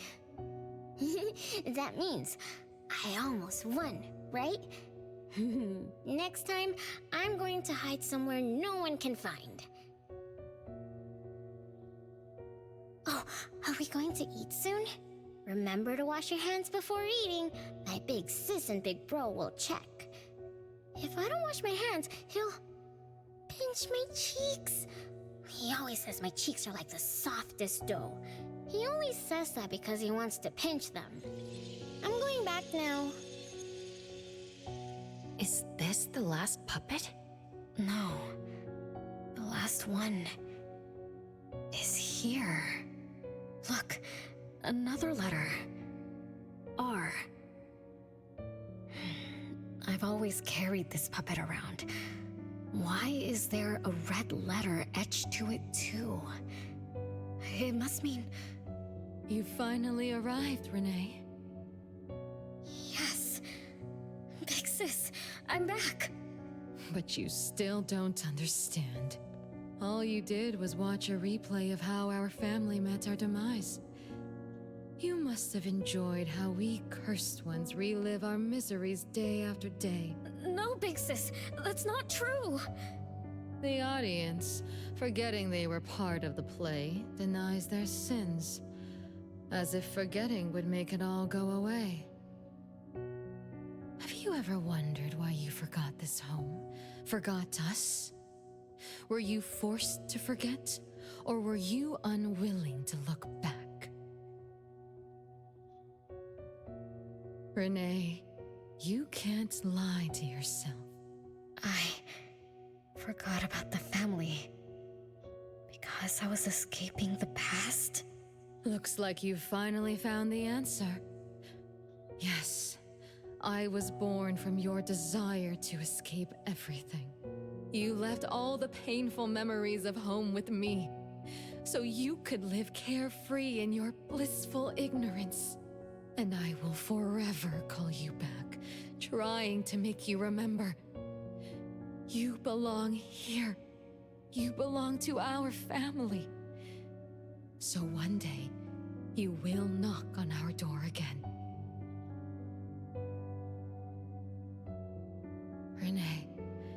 Renee, what feelings do you carry as you come home?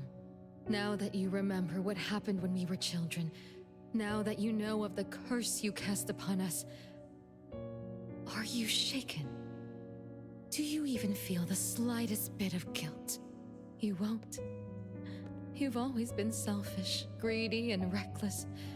You betrayed the very purpose we were born to follow. To love Mother, to be with Mother, and exist only to fulfill her wishes. I'm so sorry. I'm so sorry. You shouldn't apologize to me. have you ever thought about our mother? Our mother who exists outside the flow of time? What could be her ultimate fate? Mom? What happened to Mom? She gave you everything. All her love, all her life, and that thing. Her eternal present, which would have sustained Mother's immortality.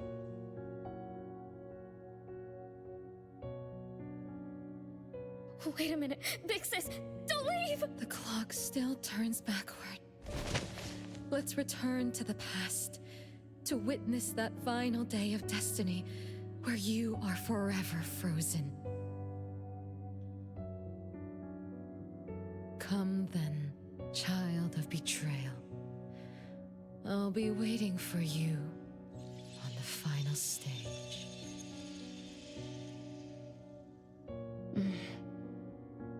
Yes.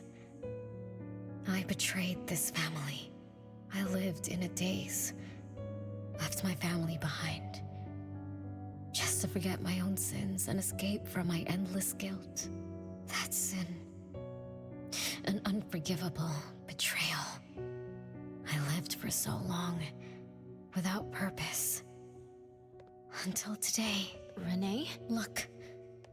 This is the message my siblings left behind. I'm not just the cursed child. I also betrayed this home. Betrayed everyone. Betrayed Mom.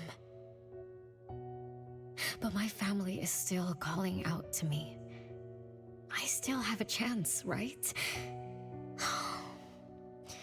If only I could go back to the past. Back to that last day at home. There's only 2 hours left. I need to find a solution soon. I should talk to Renee about what just happened. 7 o'clock. Time for dinner. Renee, wait. Where are you going to? Oh, hurry. The food's getting cold. Food getting cold? I can't keep Mom waiting for too long. I can't make her sad. Renee? That is not allowed. Absolutely not. I can't get to Renee. She's completely lost in the past. Let me organize the clues I've gathered so far. Could the curse in this family be the rule-based anomaly that attacks Renee every night? After all, Renee and her siblings likely aren't entities that abide by the laws of nature. It does make sense to be targeted for that reason. But if that's the case, why does the anomaly only appear when Renee wakes up? Shouldn't the anomaly that enforces the laws of nature have appeared with the first child? Can we really trust this, Bella? Something's not right. Also, why does the puppet Renee carries also have a red letter on it? Are these things caused by the anomalous realm? Or perhaps someone, an Esper, orchestrated all of this. Is that Bella really a shadow from the past? Anyway, I should catch up with Renee.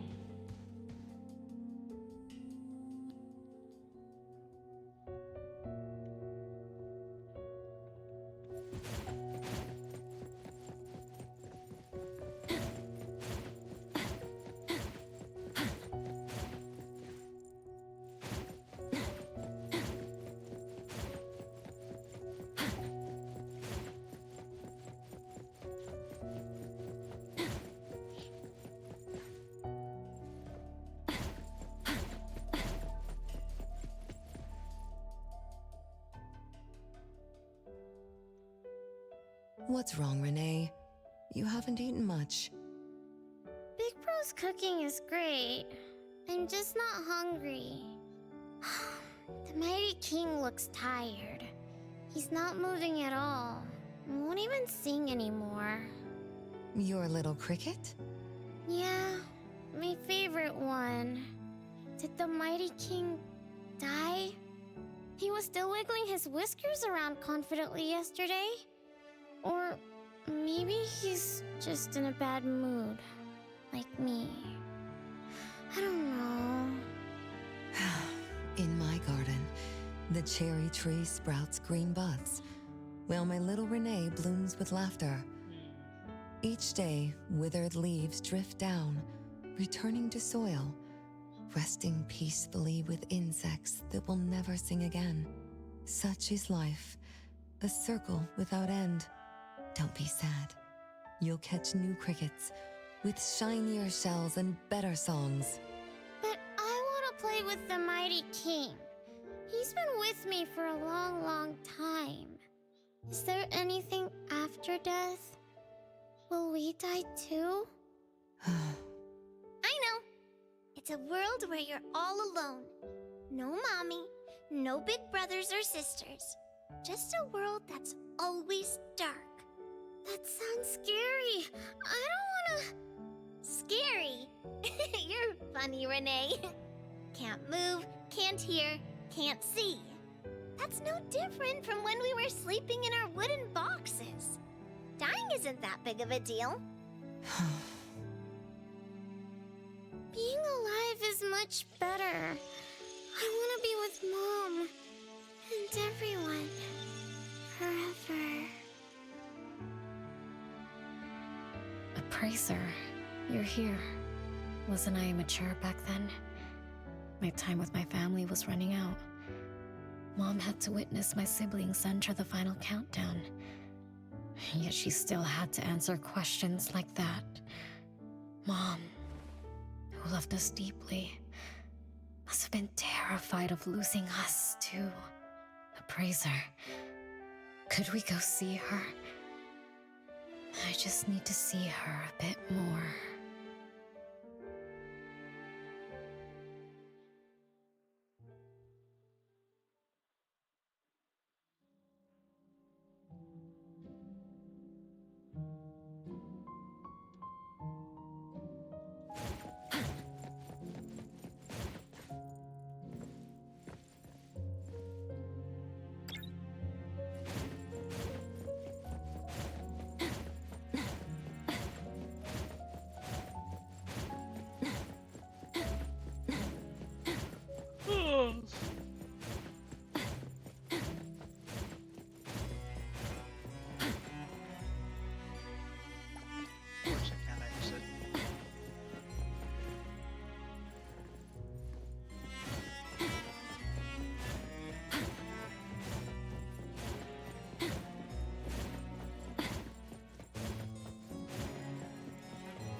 It's way past your bedtime, little troublemaker.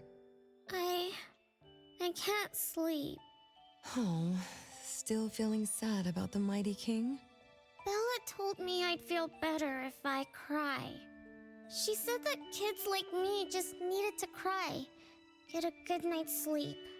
Then all trouble will disappear by tomorrow. She said that no matter how sad she felt, she could never cry. So she was jealous that I could. Why can't Bella ever cry? Mama is the same. Huh? Why? Is it because you were grown-ups? Because grown-ups are strong? Mom and Sis work so hard for every chore in the house. I want to grow up soon to help you. I'll grow as tall as Mom wants. Oh, if you want to grow tall soon, you can't be picky about food. No, I don't want to eat green peas. All right now, Mama will tell you a story and put you to bed. You'll grow fast as long as you sleep, okay? Are you continuing yesterday's story? No, tonight I'm telling you a story that no one has ever heard before. Once upon a time, there was a carpenter living in the royal city. Her skill was beyond compare. People said she had the magic to breathe life into wood. If she wanted to, those lifelike puppets she created could become alive. The old carpenter loved crafting, but she was facing a most difficult challenge. As she grew older, her eyesight was no longer as sharp, and her hand that held the carving knife wouldn't stay still. Could that be the end? She remembered what people said about her. If she was as good as they say, couldn't she craft her own assistant? She made up her mind, then began to work. What should a perfect child, a real child, have? He should have the strongest body. The child was born. He was sturdy, yet nimble. And once his spring is sprung, he could run 2 laps in the royal city with no one able to keep up. Everyone congratulated the old carpenter, but she shook her head and said, "No, this isn't a real child." What should a perfect child, a real child, have? He should have the most beautiful face. The child was born. His beauty caught everyone's eyes. The king invited him to dance at the palace for foreign guests. Everyone congratulated the old carpenter, but she shook her head and said, "No, this isn't a real child." What should a perfect child, a real child, have? More puppets were born from the old carpenter's hands. An entertainer who could make children burst into laughter. A grand magician with unpredictable tricks. But no, she shook her head and said, "No, these aren't real children." One night, the old carpenter sat at her workbench, designing the blueprints for her next child. All the puppets quietly stood by her. Suddenly she shivered. The window wasn't closed shut. The howling wind swept away all the warmth from the room. The old carpenter stood up to shut the window, then went to the fireplace for warmth. For a moment, she had an idea she didn't fully understand. Perhaps the dancing candlelight added some warmth to the puppets' faces. She realized that puppets get cold too. The old carpenter took off her scarf and picked up the blanket from her lap. She made sure all the puppets were snug and warm, then went back to her table. Her pencil swooshed around as she began sketching. Soon, a puppet took shape on the paper. She picked up her knife and began carving on the most ordinary piece of wood. Soon enough, a new puppet was sitting on her workbench. There was nothing special about it, but the old carpenter let out a satisfied sigh, as if she completed a masterpiece. She leaned down to kiss the puppet's forehead gently, just like an ordinary goodnight kiss from a mother. Then did the same to the other ones. After that, the old carpenter went to bed and slept peacefully. The next morning, she woke up with someone kissing her forehead. She opened her eyes to find a child, a real child, smiling at her. Whoa. Why did the last puppet turn into a real child? What magic did the old carpenter use? What do you think? I understand. A little. But also don't get it at all. Is that so? It's okay. Oh, it's getting late. Good kids should be sleeping now. Mom, I'm scared. I don't want to sleep alone. I'm worried that if I do, I won't see you and my siblings after I wake up. Isn't it better to be alive? You really are different from your siblings. Being alive is good. But what exactly makes it good? I can eat meals with my family, or play hide and seek, and listen to Mom's stories every night before I sleep. How wonderful! Mom, don't you think days like these are wonderful too? You're right. This is the best life being with you. The best times in Mama's life is when I spend time together with you, my family. No, it's not. When I grow up and can do so much more, that's when it'll be Mom's best time. By then, I'll be so tall that Mom will be surprised. I'll be able to reach whatever Mom needs to reach. Then I'm going to learn how to drive. I'll definitely be the first one in our family to drive. Once I learn, I'll take our whole family on picnics. When I grow up, I also want to... Mom.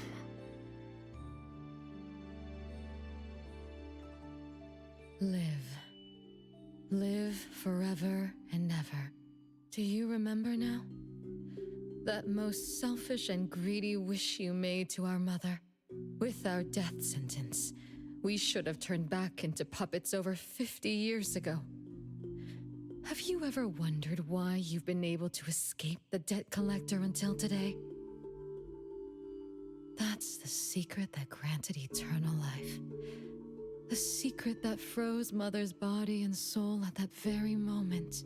And the price she paid for this eternal moment. Exiling herself out of the mortal world, living without worry or care, without joy or sorrow, without thought or feeling. She should have been enjoying her unmoving life, and we should have been nothing but puppets she made on a whim, with the sole purpose to serve as her children. All we had to do was live under Mother's roof, love her, be loyal to her, and fulfill all her wishes.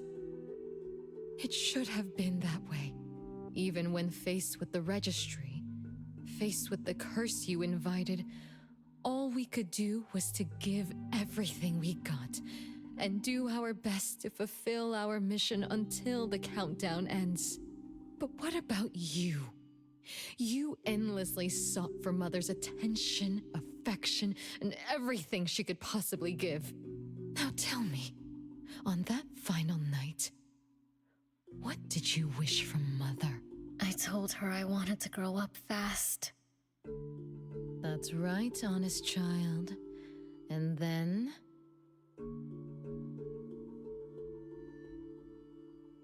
So, Mom gave it to me. Her eternal present. No! It shouldn't be like this! I didn't know! What have I done?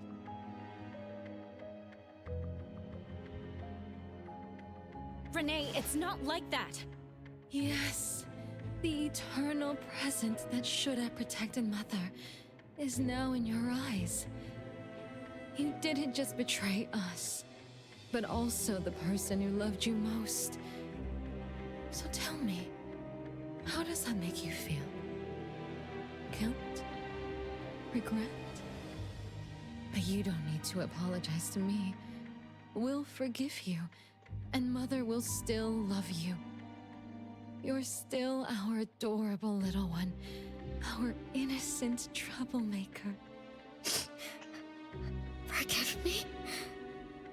I can still earn your forgiveness? And Mom will also? Yes. As long as you give up the eternal present, cleanse yourself of your greed for life, we will forgive you for the sins you committed. Come, Renee, my sister. Come to us. We're all waiting on the other side to reunite with you, never to be separated again. Don't listen to her! I...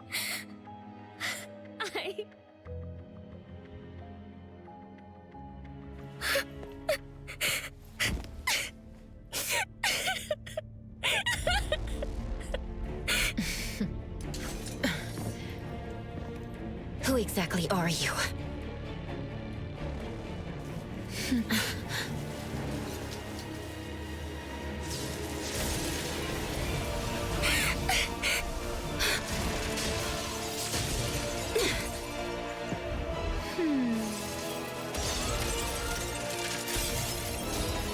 Watch out!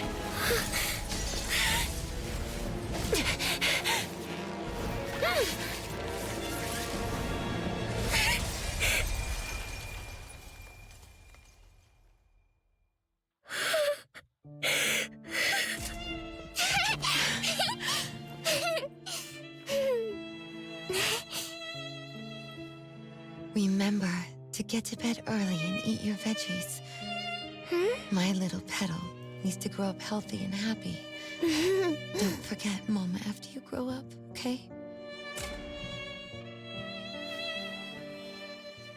What is life? Promise me you'll find the answer for me, okay? Where are you going?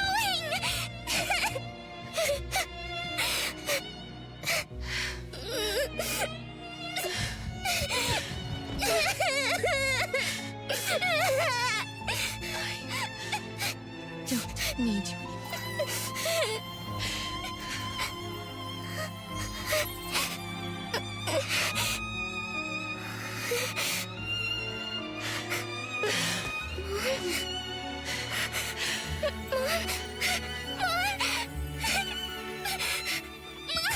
Don't go!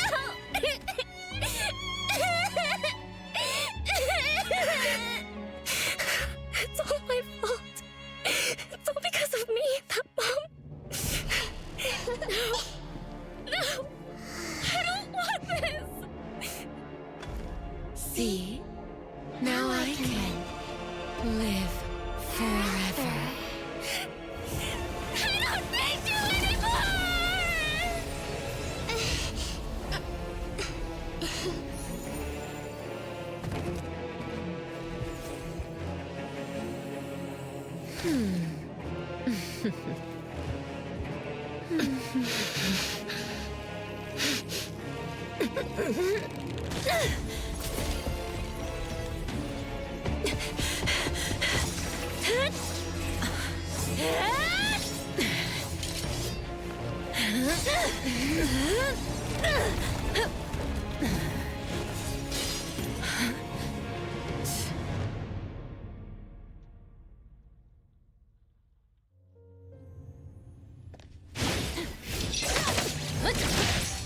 It's fine.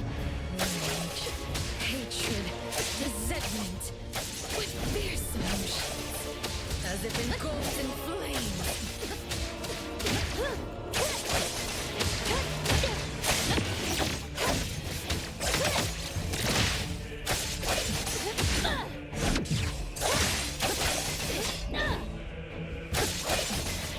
Let's finish this.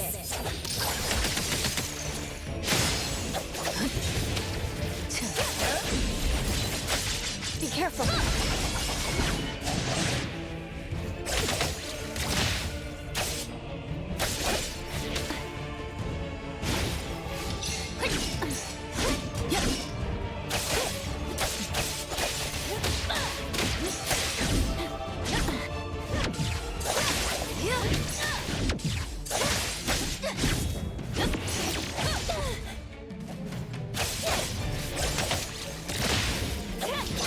Feeling good.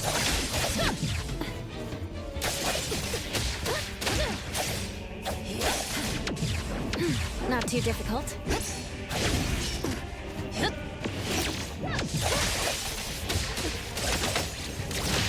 Decided. Fight hero!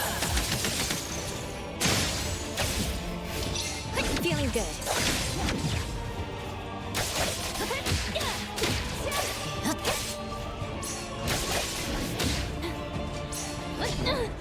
My mistake. Come on.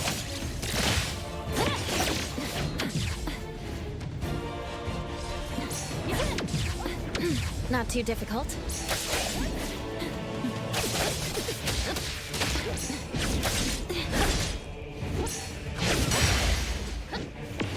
Perfect timing.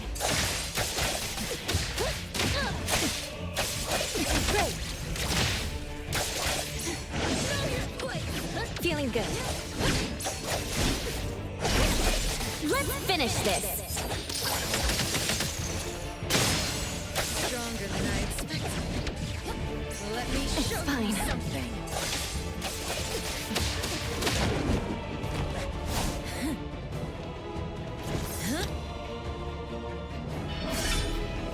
You're just a plaything in this illusory realm.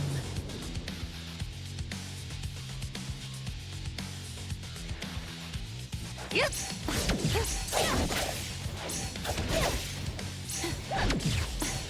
Careful. Not too difficult.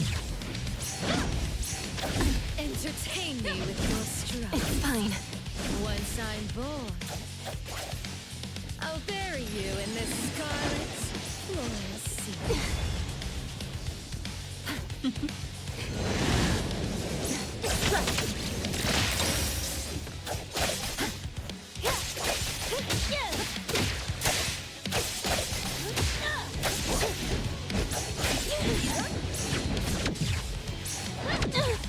My mistake. Be careful. Come on.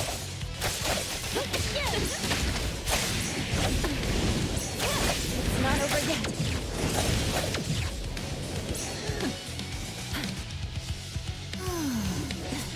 Feeling good.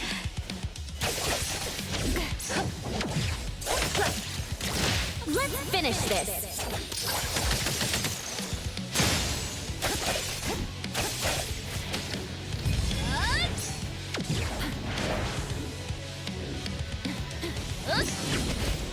Not too difficult.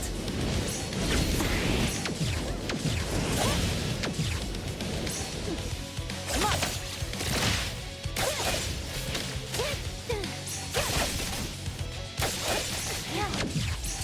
Feeling good.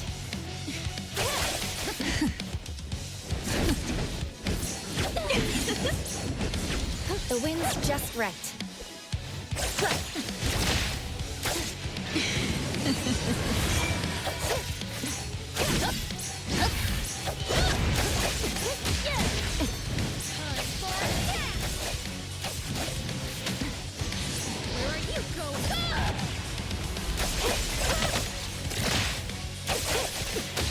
Fight it. Fight hero! Be careful.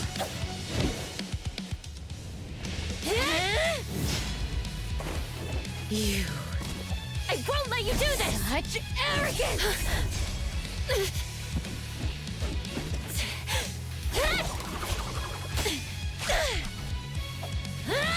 Is that it?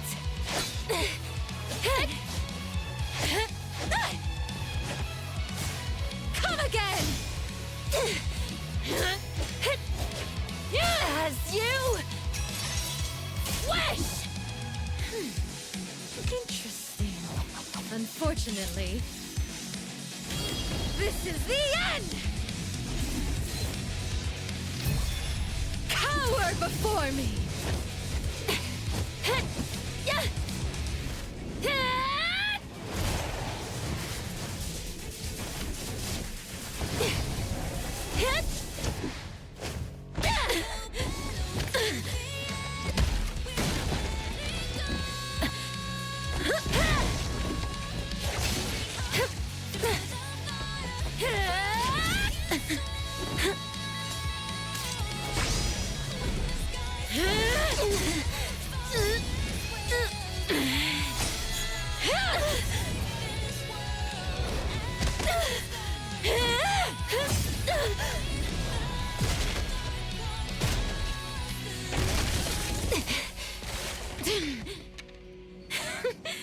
That look on your face. I like it!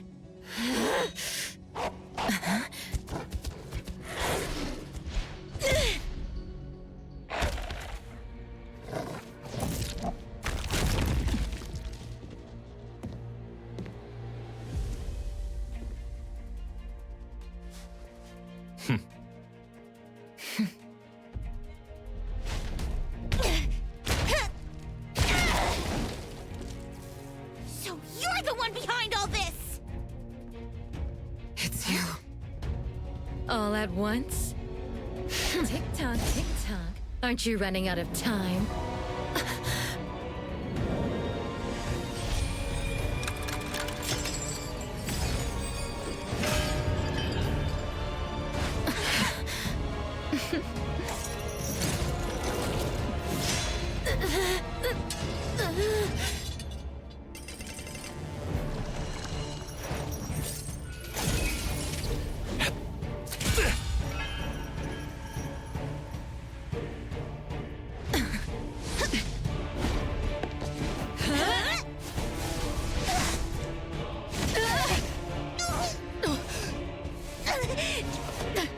You're slower, Daffodil. Is this little cutie distracting you? I wonder when she dies, she'd be just as charming!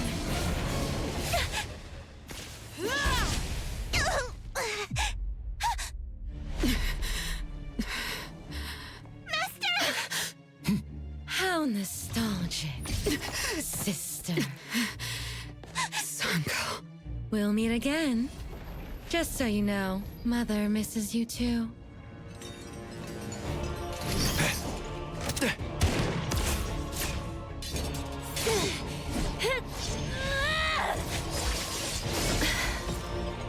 Daffodil! I'm fine.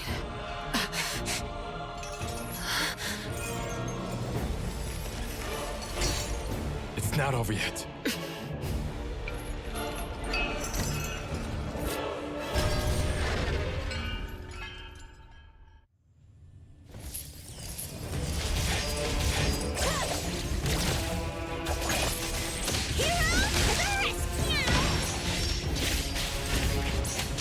No mercy.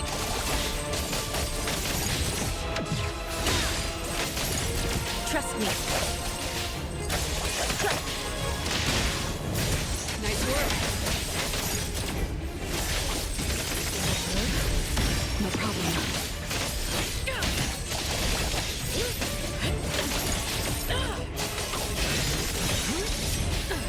I'm gonna tell you how a great teacher makes a great...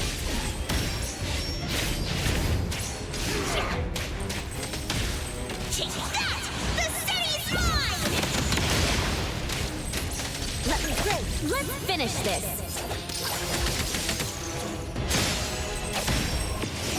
Now's the time! It's covered!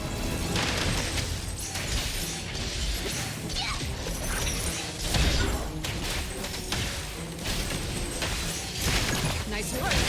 What you see is an illusion.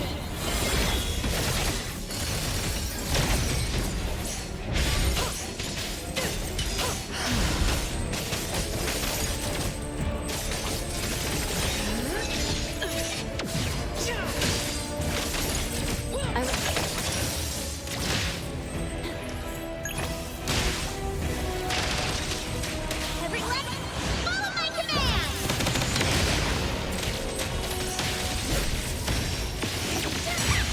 Child's play!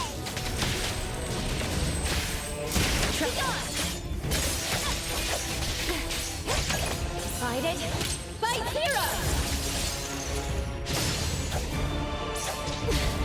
Watch the timing. It's covered! Just a tickle.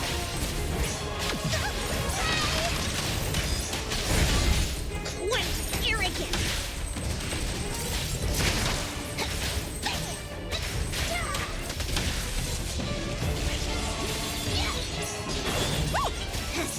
Let's go.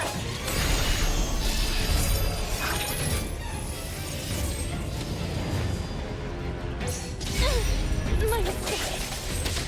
It's covered! Watch me stab! Take that! The city's mine!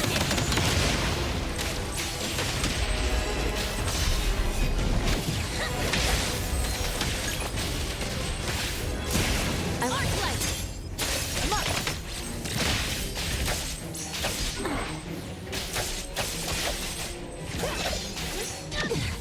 Watch the timing.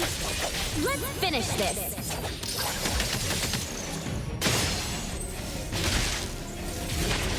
Nice. Thousand eyes, awaken!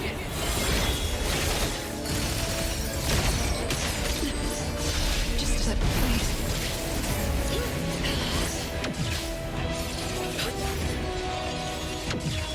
You don't know how to give up. Again. Saw it coming.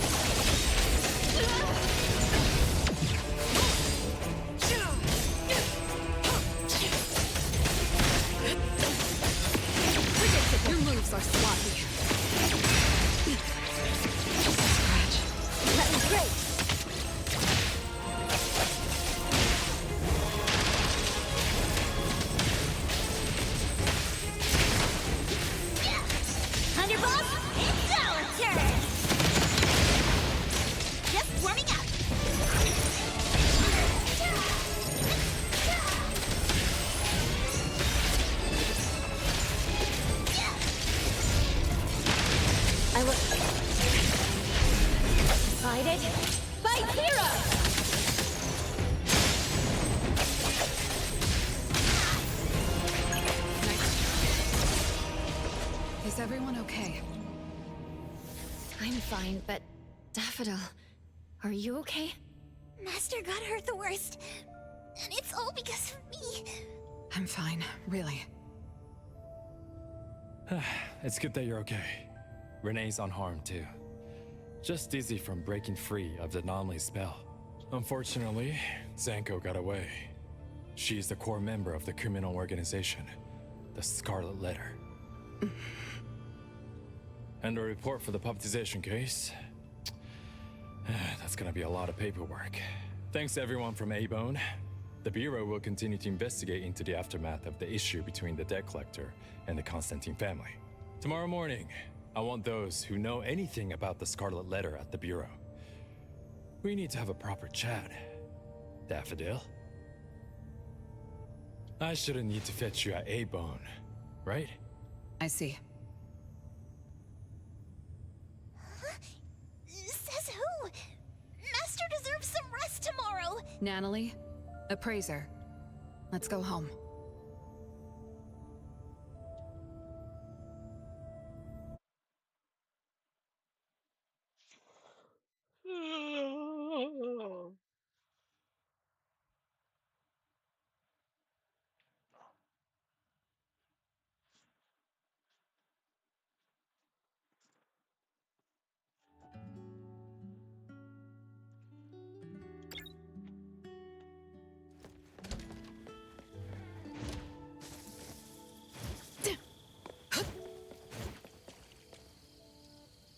How are your wounds?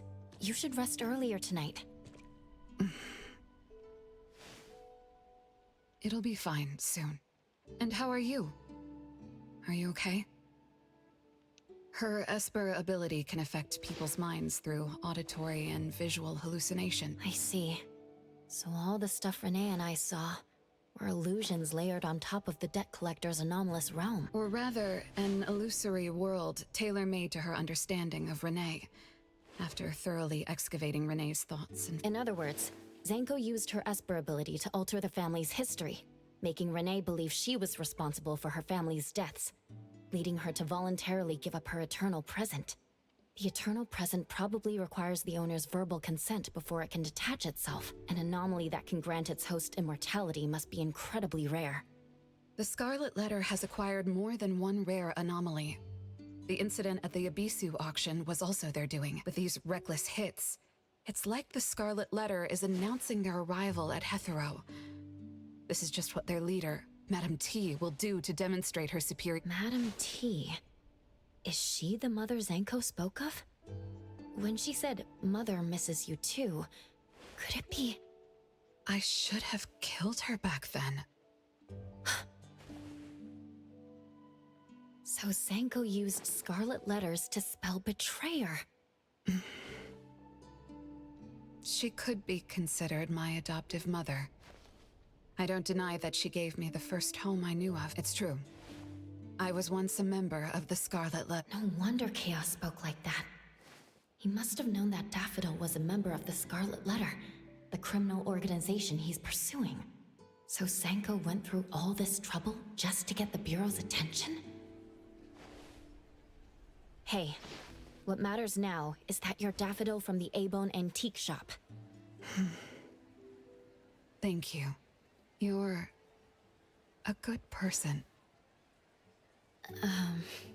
It's getting late. Good night, Appraiser.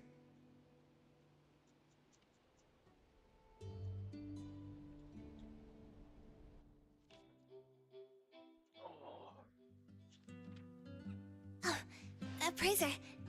Daffodil isn't here? She's been gone this morning, and hasn't come back. Maybe she's assisting the Bureau. For that long? We're here. The A-Bone Antique Shop. Appraiser, Natalie. Good morning. Renee! How are you feeling? And this is... This is Linko from ETD6. Oh, so Chaos is handing Renee over to ETD6 to take care of. Hello there. Take care of? We were just going in the same direction. Linko also has something to do at A-Bone, so I gave her a ride when we left the bureau. Linko, you have some business here? Mm-hmm. I do have stuff to do. What are you up to? Business is already booming this early in the morning. How wonderful. What was I here for again? Tisk, you dummy! Don't tell me you forgot what you were supposed to deliver! Oh, right. The delivery. Thank you, Xiaojun. Whoa! What's this? I'm an evil spirit that can devour souls! If you dare disrespect me... Xiaojun is my pet. Huh? I can control your body and eat wasabi if I want to, you know! Not hungry now. Linko, who are you looking for? I'm looking for... Found her. Another new face? Just joined ET. Yes, the director told me to give you this. Oh my. I told them a simple bank transfer would be fine, but they went ahead and sent someone over. Fresh bills are always so nice to look at, though. I have delivered payment to the A-Bone Antique Shop. Director Alfard told me that the BAC will cover my commission fees, so that's what she meant. But I still wanted to stop by and thank you in person. Thank you, Appraiser, Nanalie, and... Daffodil's not here? Thanks to all of your help. I learned a lot in the past few days. I went through an amazing... But we couldn't stop Zango from taking the eternal present. Lady Dolores left that for you, right? Must be something important. Yes. Mom gave it to me. It's a precious treasure that protects me from the debt collector. It froze my life on the day the countdown ended.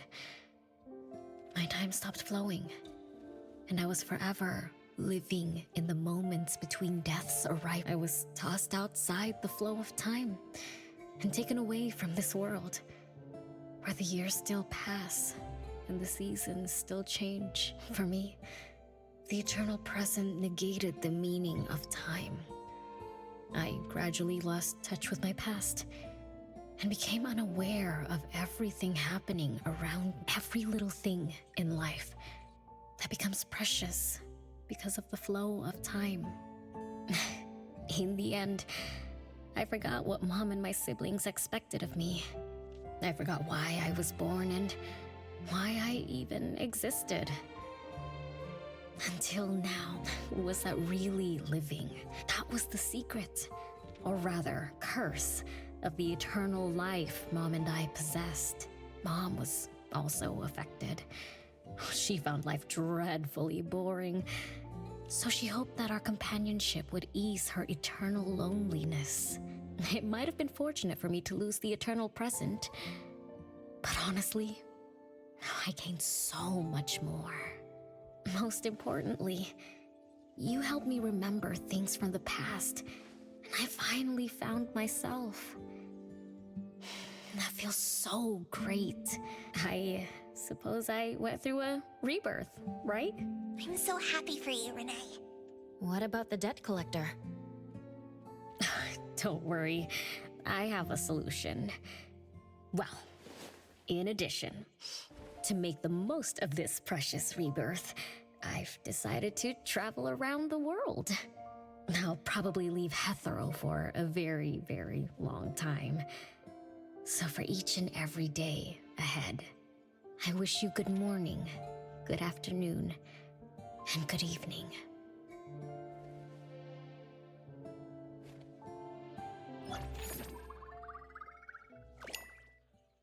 Okay. Ugh. I need to go to sleep. I got work in the morning.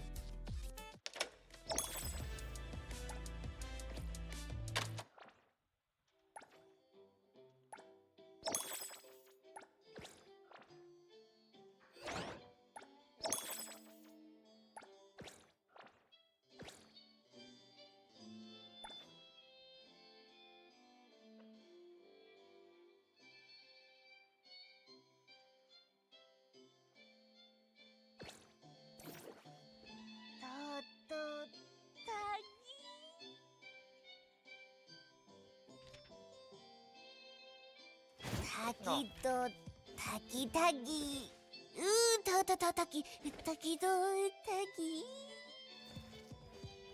A TV rating manga, why not?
Have a good night.